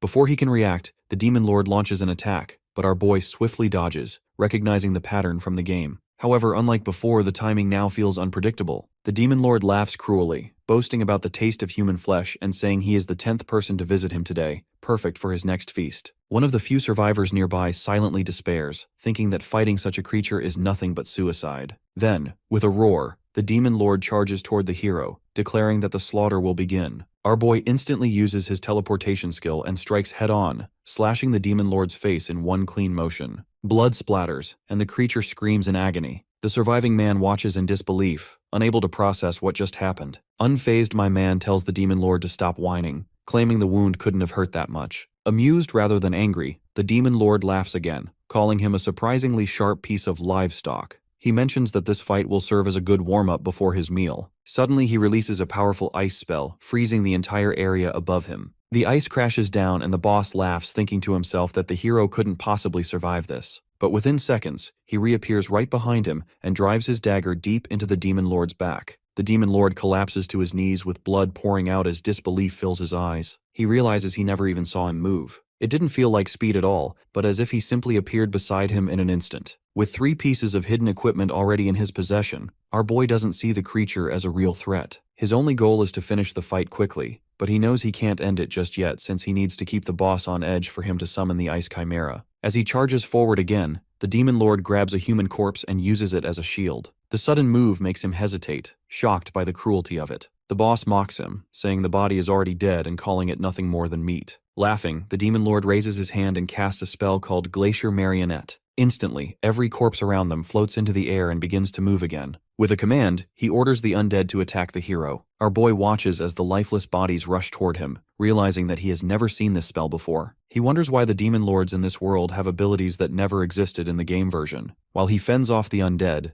the demon lord notices one last person still barely alive, hiding nearby. Amused, he decides to deal with the survivor next. The terrified man freezes in panic, realizing the monster has spotted him. Before the boss can make a move, our boy suddenly slashes off his hand, shouting that the fight is with him, not anyone else. Furious, the demon lord roars in pain, and his body turns purple. A system message appears, showing that he's been severely poisoned and is losing health every second. In rage, the demon lord summons the ice chimera. Seeing it, our boy smiles since this is exactly what he was waiting for. He quickly launches into battle and defeats the chimera, finally obtaining its fang, though his centipede equipment's durability drops below 500. Turning back to the boss, he tells him that the fight is over. A new window appears, announcing that the 3rd skill of the centipede sword has been unlocked. Meanwhile, the guildmaster is still busy killing people to increase his timer. He tells the last surviving man that there's nowhere left to run. Just as he raises his sword to finish him off, a fierce gust of wind knocks the weapon from his hand. The girl from the association steps forward through the storm, declaring that she's finally found him. She lists his crimes, murder, human trafficking, illegal gambling, and black market item production, saying these are only the surface of his sins. Now he's even killing his own guild members to steal their time limits, truly living up to his cruel reputation. She suddenly summons the spirit of water, Undine, the spirit of fire, Ifrit, and the spirit wind, Sylphid, that she had called earlier. The guildmaster watches her carefully, realizing her elementals are all top tier and that she controls 3 at once without breaking a sweat. Trying to sound confident, he demands to know who she is and whether she works for the association. The girl introduces herself as Mila Goldlin from the League of 8 and declares that she's here to arrest him on behalf of the Adventurer Association. Back inside the Demon Lord's chamber, our boy feels a thrill of excitement since he has just unlocked the 3rd skill of his sword. The Demon Lord snarls furiously, saying he's tired of his defiance and will crush him into dust instead of eating him. With a burst of speed, the boss spreads his wings and soars into the air, laughing as he looks down, mocking our boy to stay grounded where he belongs. But the hero rises into the air as well, smiling with amusement, saying the fight is finally getting interesting. The Demon Lord is taken aback to see him flying, and after a moment of disbelief, sneers that he won't be able to maintain that speed for long. He conjures the Trident of Despair and hurls it at the hero, shouting that anyone who interferes with the mission will die. Our boy dodges every attack with ease, which only enrages the Demon Lord further. As the boss rushes in again, he finally uses his blade's 3rd skill, allowing him to melt it to any shape. Before the boss knows it,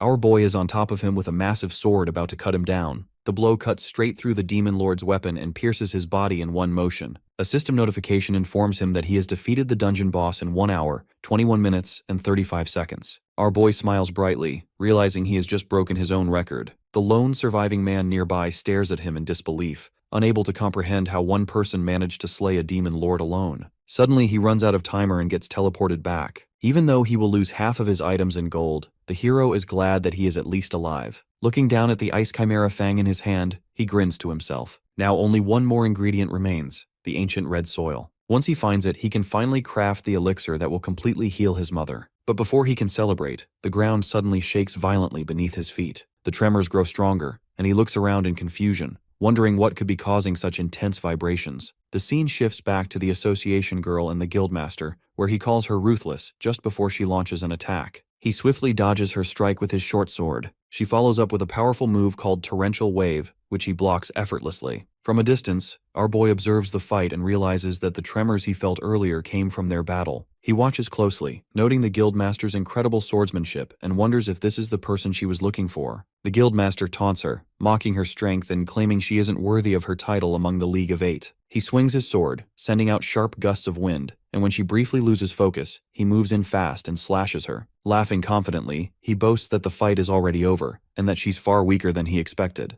The girl, however, remains calm and mocks him instead, reminding him of his failures and how he never understood his limits. Her words shake him, and he suddenly realizes that the figure he attacked earlier was just an afterimage. She tells him that since he once strayed from the right path after being expelled from the association, she'll show him what true strength looks like. The guy begins to panic, sensing an immense power building around her. Behind him, the spirit of heavenly thunder, Kirin, appears. His face twists in fear as he realizes that she can even summon the fourth spirit, but before he can react, a massive bolt of lightning strikes him down. The girl calmly declares that this is the punishment for his crimes. From afar, the hero watches, both amazed and terrified by her power. He thinks to himself that crossing someone like her would be a terrible idea. As he turns to leave, she notices him and calls out his name, recognizing him as Jinfrey from before. Startled, he nervously insists that he wasn't spying. She assures him that she doesn't mind since he didn't interfere, then asks if he was the one who defeated the Demon Lord, saying she no longer senses its presence. He proudly confirms it, and she congratulates him before saying she must go and quickly departs. Later, at the Adventurer Association headquarters, the Guildmaster sits imprisoned. The president thanks the girl for completing her mission successfully, and she humbly replies that she was just doing her duty. The president praises her further, saying the Windsnake Guild will soon be dissolved, and that her actions today will send a strong message to other criminal guilds, helping reduce future crimes. She begins to say something but stops mid-sentence. The president notices it and asks if something is wrong. The girl admits that it's not about the mission. It's about an adventurer she recently met, someone who has caught her curiosity. Meanwhile, our boy has moved on to Ground 3. Looking around, he notes that defeating the demon here will give him the final ingredient he needs for the elixir. He checks his weapon's condition and sees that the centipede's durability has dropped to 2999 out of 1500. Realizing that his weapon might break if he fights another strong monster, he decides it's time to find a replacement, his fourth hidden rank equipment. He travels to the central city and enters the Flying Dragon Inn. When asked if he plans to stay, he replies that he'll only be there for a day and requests rooms on the 3rd and 4th west sides. After receiving approval, he heads inside, relieved that he still remembers this code. Descending the stairs, he spots a large arena ring below. A glowing system window appears before him, revealing that this is the Ground 3 hidden rank dungeon called the Underground Boxing Gym. Inside the ring stands Mayweather, known as the strongest boxer in history. The boxer challenges him to prove his strength by stepping into the ring. Our boy smirks, thinking that he is still the same as ever. Though he might look like a joke character at first, he knows that he's actually a serious and dangerous opponent. Getting the hidden equipment may not be that easy, but he can still do it. He steps into the ring, and the announcer's voice booms through the arena, introducing the match between the champion and the new challenger. The crowd cheers as the stats are announced. Mayweather weighs 280 pounds and stands at 6.5 feet. He has a record of 108 wins, all of which are knockouts. Meanwhile, our boy weighs 150 pounds and has a height of 5 feet 8 inches. The rules are simple: no weapons, a 3-minute time limit, and points awarded for clean hits on invisible target zones. The first to reach 10 points or score a knockout wins. With the tension high and the crowd roaring, the announcer finally declares the start of the fight. As the announcement ends, the boxer charges straight at our boy and throws a powerful punch. He blocks it with ease and notes how, despite the boxer's massive build, his speed is still pretty good. The guy throws another punch, but he swiftly dodges and steps back before countering with a strike of his own. Mayweather blocks the attack, but the window still shows that the hero has earned a point. The boxer mocks him, asking if he felt good about that first point, but the hero stays calm, admitting that he knows he allowed that first point on purpose. He urges the champion to stop holding back and fight seriously. Amused, the boxer grins and agrees, deciding to show his true strength. He begins attacking relentlessly. His punches are so fast they blur through the air, but our boy dodges every single one. Watching him, the boxer is impressed, but he knows he will run out of stamina soon. Our boy can only defend against his ferocious attack, even if it means giving up some points. In reality, there is no way for him to win this fight. According to the game mechanics, the speed and power of his opponent continue to increase every time he gains a point, and the only way to continue the story is to lose. The score window now shows the boxer at 43 points while our boy only has 1. The guy backs him into a corner and continues punching him, giving him no chance to recover. The hero barely manages to avoid getting knocked out. He knows that he can't win, But in order to obtain the fourth hidden equipment, he has to survive in this ring for 3 minutes. Before the boxer can throw his next punch, our boy swiftly moves underneath it and hits him in the face multiple times, securing 9 points. Watching him fight back only makes the guy more excited, and he starts to hit even harder. He finally lands a killer uppercut, but our boy clings on. The time is almost running out, so the boxer goes for the finishing move. He charges at the hero and throws a straight punch only to be punched back at the same time. This makes him smile as our boy tells him that he can't afford to get knocked out today. The match finally ends with the boxer obtaining 97 points, while the hero obtaining only 49. The boxer thanks him for the fight since he is the only one who was able to stand till the end and offers him a gift. The hero gladly accepts the gift since this what he had been aiming for since the beginning. It's the fourth hidden equipment called Soul Bandage. It doubles his attack power with flaming fists and allows him to counter an attack with 3 times the power. As always, the third skill is locked for now. With this, our boy feels ready to challenge the third demon lord. He heads straight to the S-ranked dungeon of the Ground 3, known as the Revenant Ruins. This dungeon is unlike any other as there are no monsters inside, only the demon lord himself. The rule is simple: defeat the demon lord, and you clear the dungeon. But finding him is nearly impossible, since there is only a 0.1% chance of meeting him. Adventurers usually spend endless hours scouring every inch of the desert-like ruins, only to leave exhausted and empty-handed. Our boy doesn't have that kind of time to waste. Instead of searching aimlessly, he decides to make the boss come to him. Scanning the barren wasteland, he locates a coffin buried beneath the sand. He quietly apologizes to the soul resting within before opening it, and a bright light bursts out, spreading across the ruins. Immediately, he senses a powerful energy closing in.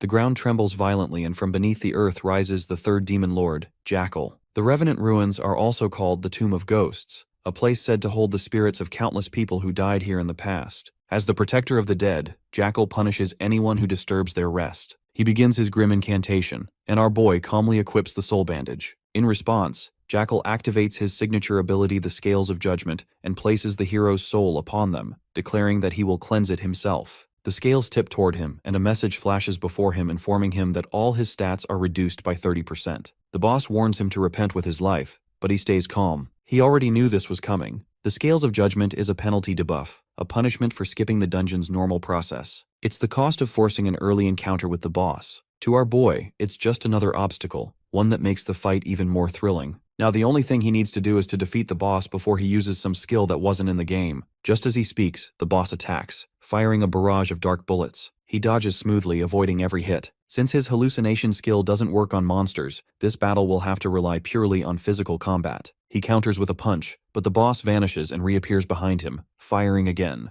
He reacts quickly, flipping away and leaping toward him, aiming for a direct strike. The boss blocks his attack and retaliates with another wave of bullets, forcing him to back off. He can already feel his weakened body from the stat debuff. In the middle of the chaos, a faint ringing interrupts him, and his status window flashes with an incoming call from his sister. He glances at it, worried something might have happened to their mother, but he knows this isn't the time to answer, so he decides to finish the fight fast. The Demon Lord shifts tactics, summoning a swirling black vortex. Our boy immediately activates Soul Bandage's ability, catching the Demon Lord off guard. His fist ignites into flames due to his first skill that doubles his attack damage while draining his health every second. He rushes forward, striking the boss square in the face and sending him flying. The Demon Lord quickly steadies himself midair, smirking in disdain as he mocks the power of his flaming punch. Our boy responds by asking him to stop yapping. This makes the boss mad, and he summons a swirling vortex of darkness. The hero immediately senses something strange about this attack. From the vortex, the Demon Lord releases his deadly skill, Night Meteor. A gigantic black fist bursts out of the void, slamming into the hero with immense power and sending him crashing into a wall buried under rubble. The boss sneers in satisfaction, boasting that he has now witnessed the might of his invisible fist. Sitting amidst the debris, our boy wonders why the demon lords in this world possess abilities so different from the ones he remembers from the game. As he tries to stand up, the boss slowly starts walking towards him. Just then, his status window lights up again as he gets another call from his sister. The demon lord pauses to admire his endurance, but his mocking tone only makes him more annoyed. His Fire Fist power is draining his health every second, and he can feel his life slipping away, but he has no other choice since he needs to finish it quickly. While dodging another dark attack, his screen flashes once more as he gets a call from his sister. A sense of dread tightens in his chest, and unable to ignore it any longer, he activates his teleportation skill. In an instant, he vanishes from the boss's sight and reappears deep within the ruins, far from the battlefield. There, he finally answers the call. His sister's voice trembles with tears as she asks where he is. He explains he's in the middle of something important, but she cries that their mother doesn't have much time left, and he must come home immediately. Before he can say more, the boss locates him again. He ends the call, promising his sister that he'll return right away. The demon lord accuses him of trying to flee after defiling a soul. He summons Night Meteor once again. But before the blow can land, the hero teleports behind him in a flash and launches a blazing fire fist punch. The boss blocks it easily with his palm, mocking his futile effort. The hero, however, knows that the damage from these punches is adding up. The boss retaliates with another Night Meteor, but this time our boy dodges it effortlessly. He then switches tactics, activating the second skill of Soul Bandage, X Counter, a technique that reflects a previous attack back at the enemy with triple its power. With incredible force, he strikes the boss with his own amplified Night Meteor, sending the demon lord crashing through the ruins. The devastating blow ends the battle once and for all. It had double his own attack power plus 3 times the power of the Night Meteor behind it. With the third demon lord defeated, he obtains the ancient red soil along with other rewards. Wasting no time, he rushes home. In a quiet village on the outskirts of the Ground One, his mother lies unconscious in bed. He bursts into the house, asking about her condition. His sister runs to him as the doctor explains that their mother is in the final stages of magic deficiency disease. Dark patches have spread across her body, and she's fallen into a coma. Her mana depletion has caused her blood pressure to collapse, leading to heart and lung failure. Even top healers can't save her now. The sister breaks down in tears beside their mother's bed, but he stays calm, promising her that he'll find a cure. The others in the room stare in disbelief as he quickly channels all his stat points to raise his intelligence. This levels up his synthesize class skill as well. Using the ancient red soil, Ice Chimera's Fang, and High Elf's Tear, he begins crafting the legendary elixir, Panacea, that can cure any disease. When the potion finally takes form, its glow leaves the doctor speechless. He recognizes it instantly from ancient texts, but never believed it could exist. His sister tries to speak, but he tells her they'll talk later. He kneels beside their mother and gently feeds her the elixir. Moments pass in tense silence before the black patches fade away, and her breathing steadies. Slowly, she opens her eyes, confused to see her children crying beside her. The sister hugs her tightly, sobbing with relief. Their mother looks at them in surprise, unsure why they are so emotional, while the hero smiles softly and asks how she feels. She realizes that, after being bedridden for so long, her body feels completely healed. The sister tells their mother that it was her brother who saved her life, but she struggles to believe it. The doctor steps in to explain that the elixir he made worked perfectly, and every symptom of her illness is gone. Hearing that name shocks her. She knows the panacea is no ordinary medicine and can't be found just anywhere. It makes her realize that her son must have become an adventurer. When he tries to reassure her, she suddenly bursts out in anger. Dark energy surrounds her as she stands up and scolds him fiercely for leaving them behind to chase such a dangerous path. Our boy remains silent, sitting upright and listening as she vents her frustration. The doctor quietly excuses himself, and the sister steps forward to calm their mother, explaining that he only became an adventurer to save her life. Inside, the hero can't help but think that maybe the elixir worked a little too well. Eventually, their mother's tone softens. She admits that she understands his reasons, but warns that something terrible could have happened to him. Seeing that he's safe now, she surprises everyone by ordering him to continue his journey and defeat more demon lords. Both he and his sister are stunned since they expected a family dinner after his return. But their mother explains that she recognizes the same determination in his eyes that his father once had. She knows he became an adventurer because he has something important to achieve, and that's why she tells him to go, because she's already healed and no longer needs his care. Still, she gives him 2 conditions. He must contact her every day to let her know he's alive, and he must never die, no matter what. He promises her, and she hugs him tightly, telling him to take care of himself. Leaving home once more, our boy sets out with renewed determination. The magic deficiency his mother suffered from occurs when one's mana is completely drained by monsters or demon lords. Though he managed to save her with the elixir, countless others still suffer from the same condition. He resolves that if the demon lords are destroyed and peace is restored, this disease might disappear from the world. Yet he recalls that even in the game, after defeating all 7 demon lords, the monsters never vanished. That realization makes him suspect there's something beyond, maybe an 8th demon lord that he was never able to reach in the game. Soon after, he arrives at the Colosseum on Ground 3, where the Battle Olympia is about to begin. It's a tournament aimed to determine the strongest adventurer every year. The atmosphere is electric and the noise so loud that our boy has to cover his ears. To make things fair, the level of all adventurers is adjusted to 150 along with their abilities. However, there are no restrictions on class skills or equipment. Our boy knows that he needs to get stronger if he wants to defeat all the demon lords. The prize money for this tournament is around 1 billion gold, but that's not why most adventurers come here. Their eyes are on a specific item that is only available here. It's called the Manual of Class Change. In the preliminary round, each contestant's magic and attack power are measured to determine their combined ranking. The top 8 will advance to the main tournament. Our boy places his hand on the glowing magic circle to measure his mana, but his score comes out the lowest. As in Synthesizer, his magic power is naturally limited, and his level hasn't even reached 150, unlike most others. Next, they move on to measuring attack power. He stays calm, telling himself that even if his mana is low, he can still prove his strength here. He activates his Fire Fist skill to double his power, then enhances it further with X Counter and Night Meteor, stacking the effects to increase his strength sixfold. When his punch lands, the impact shakes the entire hall. The booming sound leaves the crowd speechless. And moments later, the results confirm that our boy has achieved first place in attack power. He was getting a bit worried since he was last in magic power, but this makes him relieved. When the combined scores are revealed, he's listed among the top 8, securing 4th place overall. As he prepares for the next stage, the association girl suddenly appears before him, accusing him of following her around. He is caught off guard by her sudden appearance. She claims he keeps showing up wherever she goes, but he fires back that it seems to be the other way around.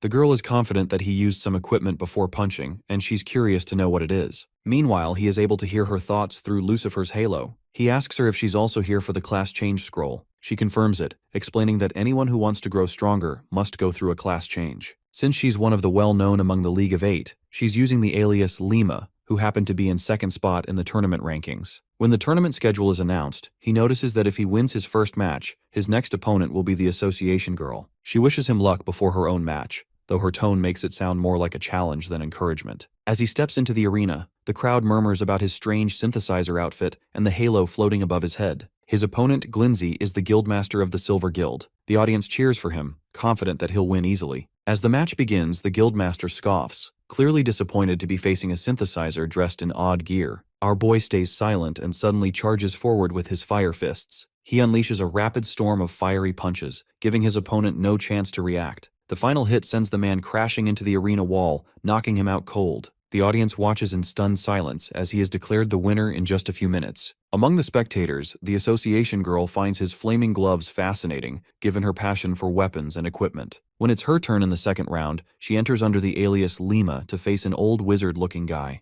The crowd mocks her for being a woman, telling her to leave the arena, but she ignores their taunts. Annoyed by their noise, the hero watches quietly. As the match begins, the down-bad old man offers to go easy on her if she lets him hold her hands. His gooning riz doesn't work, and she immediately summons her spirits of fire and wind, merging their power into a blazing attack called Breath of Heat. Flames engulf the old gooner completely, reducing him to ashes in an instant. Even our boy is taken aback by her overwhelming strength. The tournament continues smoothly, and by the end of the 4th match, the semi-finalists are decided. The first semi-final pits the hero against the association girl, while the second will be between Ryuta and Janus. Our boy observes the other adventurer closely, sensing that he might be just as strong as the agent girl, if not stronger. When he and the association girl finally face each other in the semi-finals, she calmly warns him that it's not too late to back out. But our boy takes this as the perfect chance to settle who is the real stalker among them. The crowd cheers as the match begins. The girl instantly summons her fire spirit. Seeing this, our boy realizes that he needs to lock in. She doesn't stop with one summon and continues to summon the water and thunder spirits as well. The audience erupts in awe. Never before have they seen 3 elementals summoned at once. Even our boy is a bit worried since he knows that going against 3 spirits at once might be a bit overwhelming.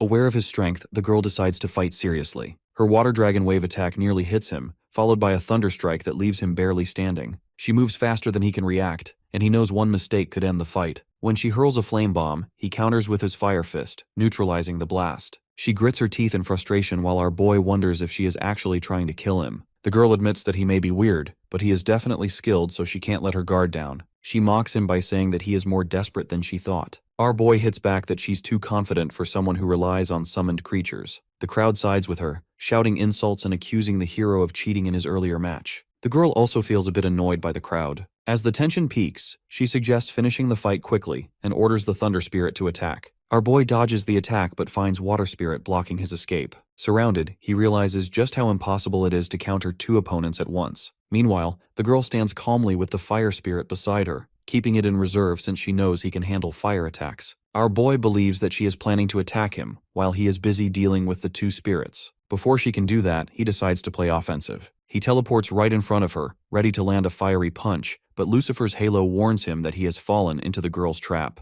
She suddenly summons the 4th spirit, and orders it to strike with gale wind. Bro realizes too late that she lured him in as bait so her 4th spirit could attack him. The powerful attack hits him with immense force, leaving the audience breathless as the dust settles. Everyone expects him to be down, but when the smoke clears, he stands unharmed. He narrowly escaped by teleporting just before the impact. The girl is stunned and confused, wondering how he can use such a powerful skill repeatedly without any visible limit. While she is thinking, he prepares for the next move, determined to turn the tide of the battle. The girl reacts instantly, commanding the fire spirit to strike back. Their flames clash, creating a massive burst of heat that cancels both attacks. She notes that her fire spirit can easily neutralize his fire fist. Still, our boy refuses to back down and launches another fiery assault. She reminds him that attacks of the same element will only cancel each other out, yet he catches her off guard by switching tactics. He unequips the soul bandage and brings out his centipede sword. Activating its melting ability, he turns it into a writhing, flexible form that slithers rapidly toward her. The sword coils around her, tightening with incredible speed. He knows its durability won't last long, but one strike is all he needs. The weapon wraps around her completely, restraining her body and silencing her commands to the spirits. She cries out in pain as the centipede lifts her off the ground, trapping her entirely. Our boy ends the fight swiftly, with the weapon barely in one piece. With the girl unable to continue, he is declared the winner. After the match, he removes Centipede and catches her before she falls. Once she steadies herself, she admits defeat, acknowledging his superiority without hesitation. He offers her a healing potion and an antidote he personally crafted. She studies him closely, fascinated by his skill set. His combat abilities far surpass what anyone would expect from a synthesizer. Our boy nervously walks away as he senses her excitement and curiosity about his equipment using the Lucifer's halo. As the next semi-final begins, the two adventurers enter the arena. The bald guy plans to end the match quickly, while his opponent appears calm but confident. Moments later, an explosion echoes across the stadium. The hero and the girl turn to see the fight, and notice that the guy with long hair has already won. It's revealed that he is a sword master, a rare and powerful class achieved after evolving from a swordsman. When the guy locks eyes with our boy, both know they are destined to face each other in the final round. The announcers call the two remaining adventurers forward. The girl teases our boy, telling him not to die, but he simply asks her to keep her mouth shut. Bro knows that he needs to lock in if he wants to win against this powerful femboy. As the final match begins, the sword guy releases a surge of energy, revealing his intent to finish the battle swiftly. Our boy smiles, saying that he might look cold, but he is full of fire. Watching from a distance, the girl realizes that the hero needs to end this fast since they are both evenly matched. He activates the third skill of his soul bandage. For 3 rounds of 3 minutes each, all his stats are doubled, but if he fails to win within that time, his equipment will be destroyed. Our boy knows that he is taking a huge risk since he might lose his equipment if he can't win within the 3 rounds. The sword guy immediately launches his quick slash, slashing at lightning speed. The hero dodges the first few blows, but his relentless attacks leave him no room to breathe.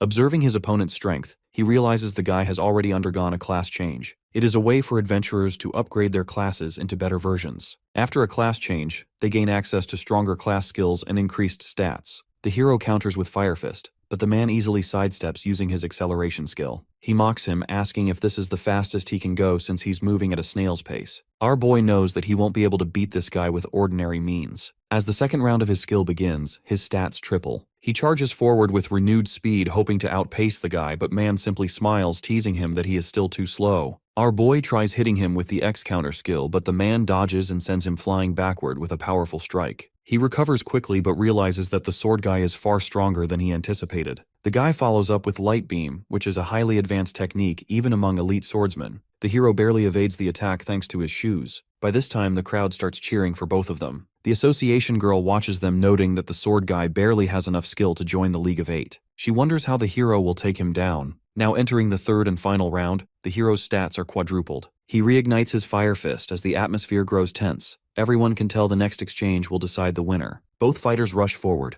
The sword guy unleashes Aurora, a high-speed sword attack, but our boy teleports behind him, attempting a punch. The man dodges, but the hero surprises him by equipping Centipede mid-fight. The weapon dissolves, scattering poisonous fragments into the air, confusing the guy just long enough for him to land a solid Fire Fist hit. The guy tries to counter, but our boy is completely locked in. He teleports again, appearing above him. In that instant, he unlocks the third skill of his shoes, which allows him to cut through the air and deal a powerful smash attack. Using the skill, he summons a massive dragon and sends it flying towards his opponent. The guy has no chance to react and gets thrown back at the wall. The arena falls silent for a moment before erupting in cheers. Our boy stands victorious, relieved that he finished the fight just in time to save his equipment from disappearing. From a distance, the girl watches his victory and quietly decides she must grow stronger too. As the new champion of Battle Olympia, he receives a massive reward of 10 billion gold along with a rare class change manual. He examines the manual as the system prompts him to decide whether to use it. Although it would make sense to accept, he hesitates and selects no, revealing that he has another plan for the item. The system double-checks, warning that using the wrong command could make the scroll vanish. He confirms his choice, waiting for the hidden command to appear. The system then gives him the option to change the manual of class change into an equipment. He presses yes, and the manual begins to change. This secret option only appears in this specific part of the S-rank dungeon. He watches as the manual changes into a hidden rank equipment called the Pendant of Memoria. It grants its wearer the ability to switch freely between any class previously defeated. With this fifth hidden equipment now in his possession, he gains the power to adapt during battle by changing his class and stats to counter any opponent. The necklace even allows him to access special skills unique to each class,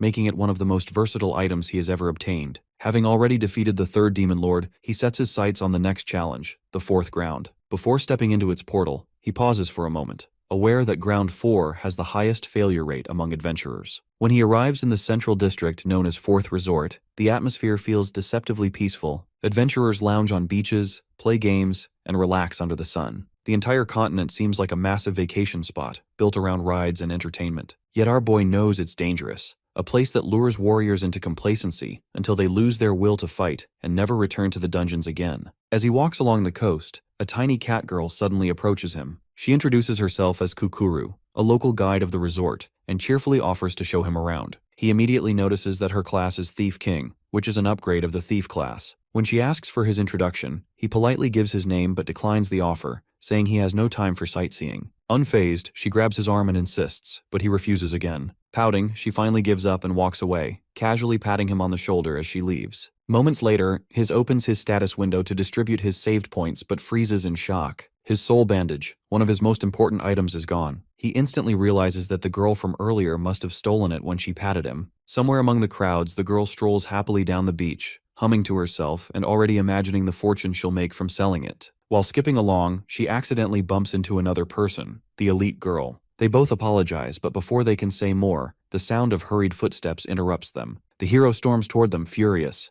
The association girl is surprised to see him and tries saying something, but he ignores her and grabs the thief, demanding his item back. The cat girl feigns innocence, insisting she doesn't know what he's talking about. Before he can respond, a splash of cold juice pours over his head. The association girl has just doused him, thinking he's harassing a child. Startled, he finally turns to face her, shocked to find her on the same continent. Equally surprised, she scolds him and orders him to let the girl go. The two start arguing while the kid looks on, confused about their relationship. Our boy tries to explain that the girl stole his equipment, but before he can finish, the kid lets out a frightened scream. Thick chains suddenly wrap around her, and a group of men emerges, pulling her back and stuffing her into a sack. The hero and the association girl watch as the gang prepares to drag her away. Our boy demands they release her because he has business with her, but the men laugh and reveal that they have been tracking him since he left the Colosseum. While capturing the half-blood girl is a bonus, since half-blood folk sell for high prices on the black market, their true target is him. He is shocked that they know his name, but the girl quickly recognizes who they are. Adventurer hunters from the Diamond Guild, a notorious organization on Ground 4 that robs and kidnaps high-value adventurers.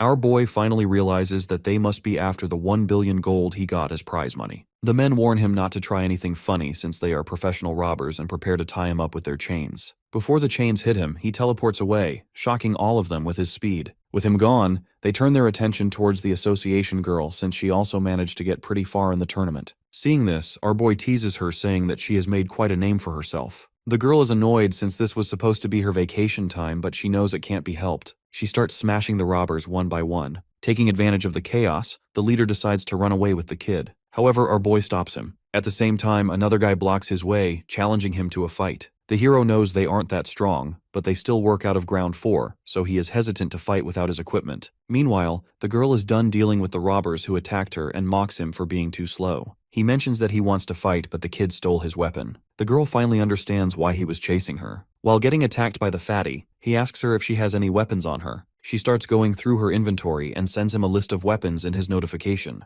Our boy is shocked to see all these different kinds of weapons and realizes that she really is an equipment enthusiast. After thinking for a bit, he finally decides to go with a weapon that is meant for the thief class. This makes the girl shocked, and she asks him what he is doing. Our boy assures her that it's all good and uses his Pendant of Memoria to change his class to thief. The girl is shocked to see him change classes and wonders if he used the manual. However, that's also not possible since he changed into a different class. Now that he is a thief, our boy uses his steal skill to take out an equipment from the girl's inventory. It's a cloth that sells for a lot of gold. The girl tells him that she is fine with him using her equipment, but this cloth is not meant to be a weapon. Just as she says this, our boy tucks the cloth into a bag and reaches inside to take out the ogre's iron club. This is the first time she has seen the item being used like this. With the axe in his hands, our boy starts smashing the robbers. He manages to knock out one of them, but it seems like the rest have run away. Turning back to the girl, he decides to ask for another item. Just then, she notices her super muscle axe has vanished from her inventory. Our boy realizes what happened and tells her that the wolf girl must have stolen it too. He offers to retrieve it, but the girl furiously declares she'll get it back herself since her collection is more precious than her life. At the gang's hideout, the thugs proudly present the captured girl to their bosses, Vajra the younger and Vajra the elder. They discuss selling her for a high price since she is a sea wolf and mention that the hero has probably already been handled. But before they can celebrate, a loud crash shakes the room. The door explodes, and the association girl storms in, demanding her stolen items, with our boy calmly walking behind her. He points out she could have just opened the door, but she insists that nothing can stand in the way of her goals, not even doors. Kukuru and the other captives are shocked to see them and wonder what happened to the henchmen. The girl casually says they're probably floating with the jellyfish and demands Wolf Girl's release. The Vice Guild Master attacks her for breaking in without warning, but she easily dodges. The brothers quickly realize their men have failed, but are confident they can handle things themselves. Meanwhile, our boy stands there thinking that the situation has become more troublesome than expected. The girl identifies the brothers as wanted criminals already reported to the Adventurers Association. The two mock her and the hero claiming they must be desperate for money. The Vice Master launches his wooden worm skill at both of them. The hero dodges, but he is a bit annoyed since he didn't want to fight. The girl, however, decides they should end this now and summons her wind spirit to strike the guildmaster himself. However, the guy blocks the attack using his earthen wall skill, negating the wind-based magic. She quickly realizes his earth element gives him an advantage against her wind magic. The Vice Guild Master laughs at her failed attack, boasting about his brother's defenses. Meanwhile, our boy steps forward, saying that although he didn't come here to fight, the brothers are in his way, and that means he has no choice but to deal with them. Before he can land his strike, the twin uses his dancing branches skill to send him flying away from his brother. The two brothers mock him, boasting that even the Battle Olympia champion is no match for them. The hero and the association girl both seem exhausted by the battle. The wolf girl quickly realizes that these two are far more dangerous than they seem, as both are infamous for human trafficking, torture, and murder. Our boy turns to the girl blaming her for starting all this and says that she should listen to him. She fires back, insisting he's the one who should follow her lead. While they are arguing, the brothers launch a combined attack that seems to hit them directly and rocks the entire building with an explosion. Thick smoke fills the area, and the gang watches anxiously as the brothers order their underlings to check for survivors and collect the loot. Worried, the wolf girl assumes both of them are dead and blames herself for their deaths. But when one of the men checks, there are no bodies. A moment later, our boy and the girl reappear behind the brothers, still bickering as if nothing happened, shocking everyone in the room. He just wants to retrieve what was stolen and leave, but the girl, as a member of the Adventurers Association and a member of the League of Eight, insists on settling things properly. He reluctantly agrees but asks her to follow his plan. Instead, she ignores him and summons the water spirit, launching her own strategy. She attacks with a water dragon wave, but the guildmaster blocks it with his earth wall. She didn't summon the fire spirit yet since she didn't want to kill them, but now it seems like she has no other choice. Before she can summon it, our boy smacks her on the head with a starfish. He tells her to forget about summoning and asks for a few materials from her inventory: the smelly cypress stick, monster frog oil, and Ifrit's fiery breath. Although she's annoyed that he's using her items again, he promises to make it up to her by crafting an amazing piece of equipment. The collector in her is intrigued, so she agrees and tosses him the ingredients. The hero activates the pendant and switches from thief to alchemist right in front of her. The girl watches with amazement, fascinated by his ability to change classes freely. Using his mixed combination skill, he creates a burned, oil-covered wooden sword. The girl looks unimpressed and demands her items back. But he switches classes again, this time to Swordsmaster, and uses Ifrit's breath to forge the sword of Ifrit. When he swings it, flames roar across the room, scorching everything in its path with a single strike. Her expression changes to awe as he explains the crafting process. Even the gang members, the wolf girl and the brothers, stand frozen, captivated by the sight. The guildmaster shouts to snap everyone out of their trance, and his twin brother confidently claims that no weapon can defeat their combined power. He attacks with a massive soil wave aimed at him, but the girl counters it with another dragon wave. He doesn't realize until it's too late that the hero's appearance was just a distraction. Her attack crashes through his defenses, flooding over him. The girl remarks that no barrier full of gaps can hold back a true torrent, proving that the brothers' techniques aren't as unbeatable as they claim. Furious, the twin unleashes his tree storm skill, but our boy counters with the blazing fire attack, engulfing him in flames. The remaining thugs panic and scatter. The wolf girl watches in amazement at how easily the twins were defeated despite being high-level criminals. Afterward, the association girl forgives her but warns her never to steal outside the hunting zones again. Feeling guilty, the girl promises to change and thanks them for saving her. Our boy, however, remains skeptical and keeps a wary eye on her. The association girl thanks him for crafting an S-rank weapon for her. Though she stays composed, her inner collector is overjoyed. He only smirks, saying there's no need for thanks. Later, as he approaches a teleportation portal, he pulls out an equipment card that he stole from her after changing into the thief class. It's a shark head mask that allows him to breathe underwater for 30 minutes, while also having a functional microphone. The mask looks ridiculous, but it's essential for his next mission to defeat the fourth demon lord. Our boy knows that he will be submerged in the ocean as soon as he enters the S-rank dungeon in Ground 4, so he is already prepared with this mask. Just as he is about to head in, the wolf girl from before calls him out. He crashes out seeing her and asks what she is doing here. The girl reveals that she came to thank him since he saved her life earlier from those thugs. He still isn't sure what she wants and tries reading her mind through the halo, but all he can perceive is her admiration for him. This makes him annoyed as she starts begging to make her his apprentice. Before he can even say anything, she excitedly announces that they are going to defeat the demon lord together. When he tries stopping her, she assures him that she will prove her strength. Meanwhile, our boy has no idea what's going on. The girl suddenly jumps into the water and disappears. He takes this opportunity to escape, but she quickly comes out with a bunch of fish. This makes him stop as he realizes that the girl is actually pretty fast. He admits that he forgot she was a sea wolf and tells her that he's impressed. Sea wolf is a half-blood race who aren't really different from normal people on land, but they are really good swimmers and can stay underwater for half an hour. With this, our boy turns around and starts walking away, telling her that she has already learned everything. The girl, however, isn't ready to give up and yells that she wants to get stronger. It gets annoying pretty quickly, and he realizes that he can't really reason with her. Eventually, he lets her tag along, but only to this dungeon. He tells her that he is only doing this to not get on her bad side, since she might steal from him again. The girl excitedly thanks him and calls him master, which makes him even more annoyed, and he threatens to leave her. She quickly obeys, and the two prepare to head into the S-rank dungeon. Like he expected, it's an underground dungeon called Pablo Palace. After reaching the bottom, our boy decides to change his class as part of his plan. Just as he changes into the summoner class, the wolf girl arrives and asks him what equipment he is using. She has good hearing, so she can hear him even through the mask.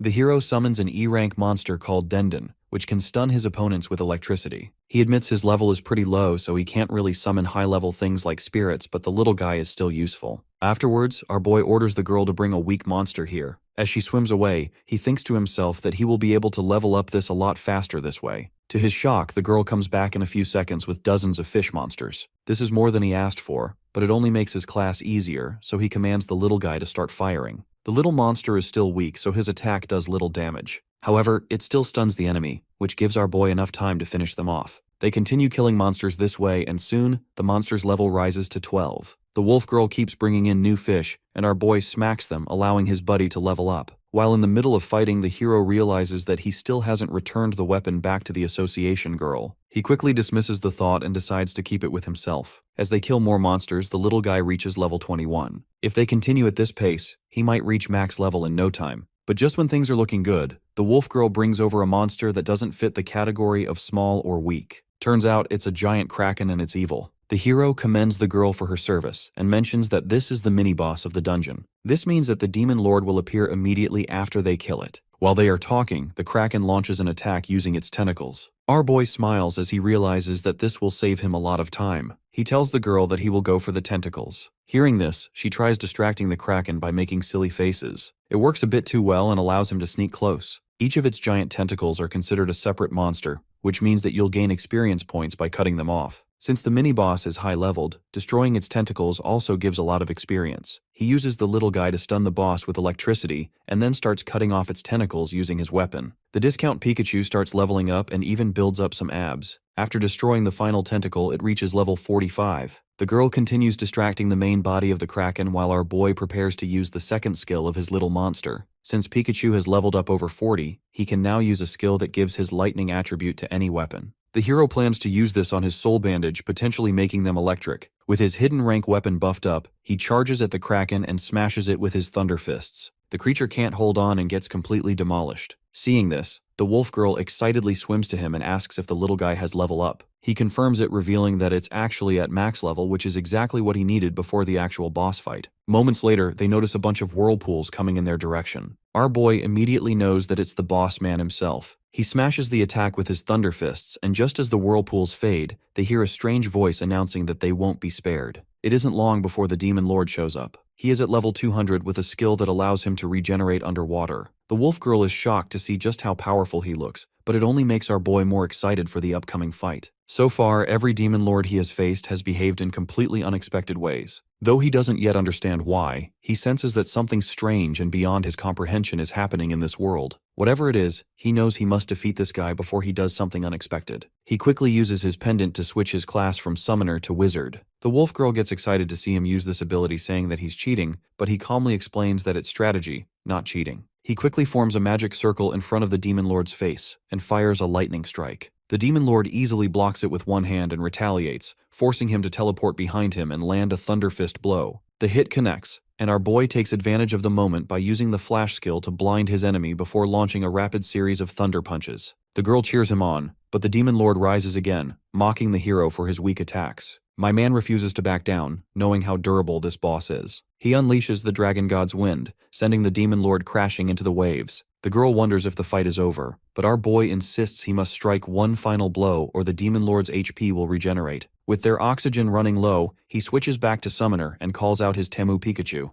At max level, its electric ball guarantees the stun effect if it hits, but before they can act, a massive ocean current surges toward them. From within the waves, the demon lord reappears, mocking them for trespassing in his domain. Yet, he admits his respect for the hero who dares to fight him alone, something no one else has done. Then, several tentacles emerge, revealing that the kraken he defeated earlier has fused with the demon lord, something that never happened in the original game. The demon lord boasts that he should feel honored to witness his true form. Our boy watches in horror as the blue tentacles dissolve a sea creature on contact, revealing that it's actually poisonous. Before he can react, a tentacle shatters his cover, burying him under rubble. The girl screams for him, while the demon lord laughs wickedly. Despite his injuries, our boy regains consciousness and sits up, shocking his opponent. Realizing how dangerous even a touch from those tentacles could be, and with his oxygen almost gone, he switches his class to Brawler and equips Soul Bandage. This shows him a system notification informing him that he can use 80% of his remaining health to unlock the special skill of his Brawler class. He decides to use this special skill, draining 80% of his health for a boost in attack power and defense. The energy around him changes so dramatically that the girl wonders if he has activated a powerful buff. In order for this skill to work, you have to be a Brawler and equip Soul Bandage. That previous attack from the boss was a bit above his expectations. The demon lord mocks his constant transformations and attacks again with his tentacles. Our boy dives into the water to dodge, but he notices that the enemy's speed and power have increased drastically. With only 2 minutes of air left in his shark mask, he knows he must end this in a single move. But there's no opening. Suddenly, the wolf girl swims toward him. Alarmed, he tries to warn her to stay back, but she ignores him. The demon lord sends tentacles at both of them, yet she grabs him and darts away at incredible speed. She playfully reminds him never to underestimate the Sea Wolf tribe's swimming skills, moving so fast that he almost gets dizzy. The demon lord grows irritated, realizing she truly is from the fastest species in the sea. Once they steady themselves, the hero admits that she just saved his life and asks if she can keep dodging.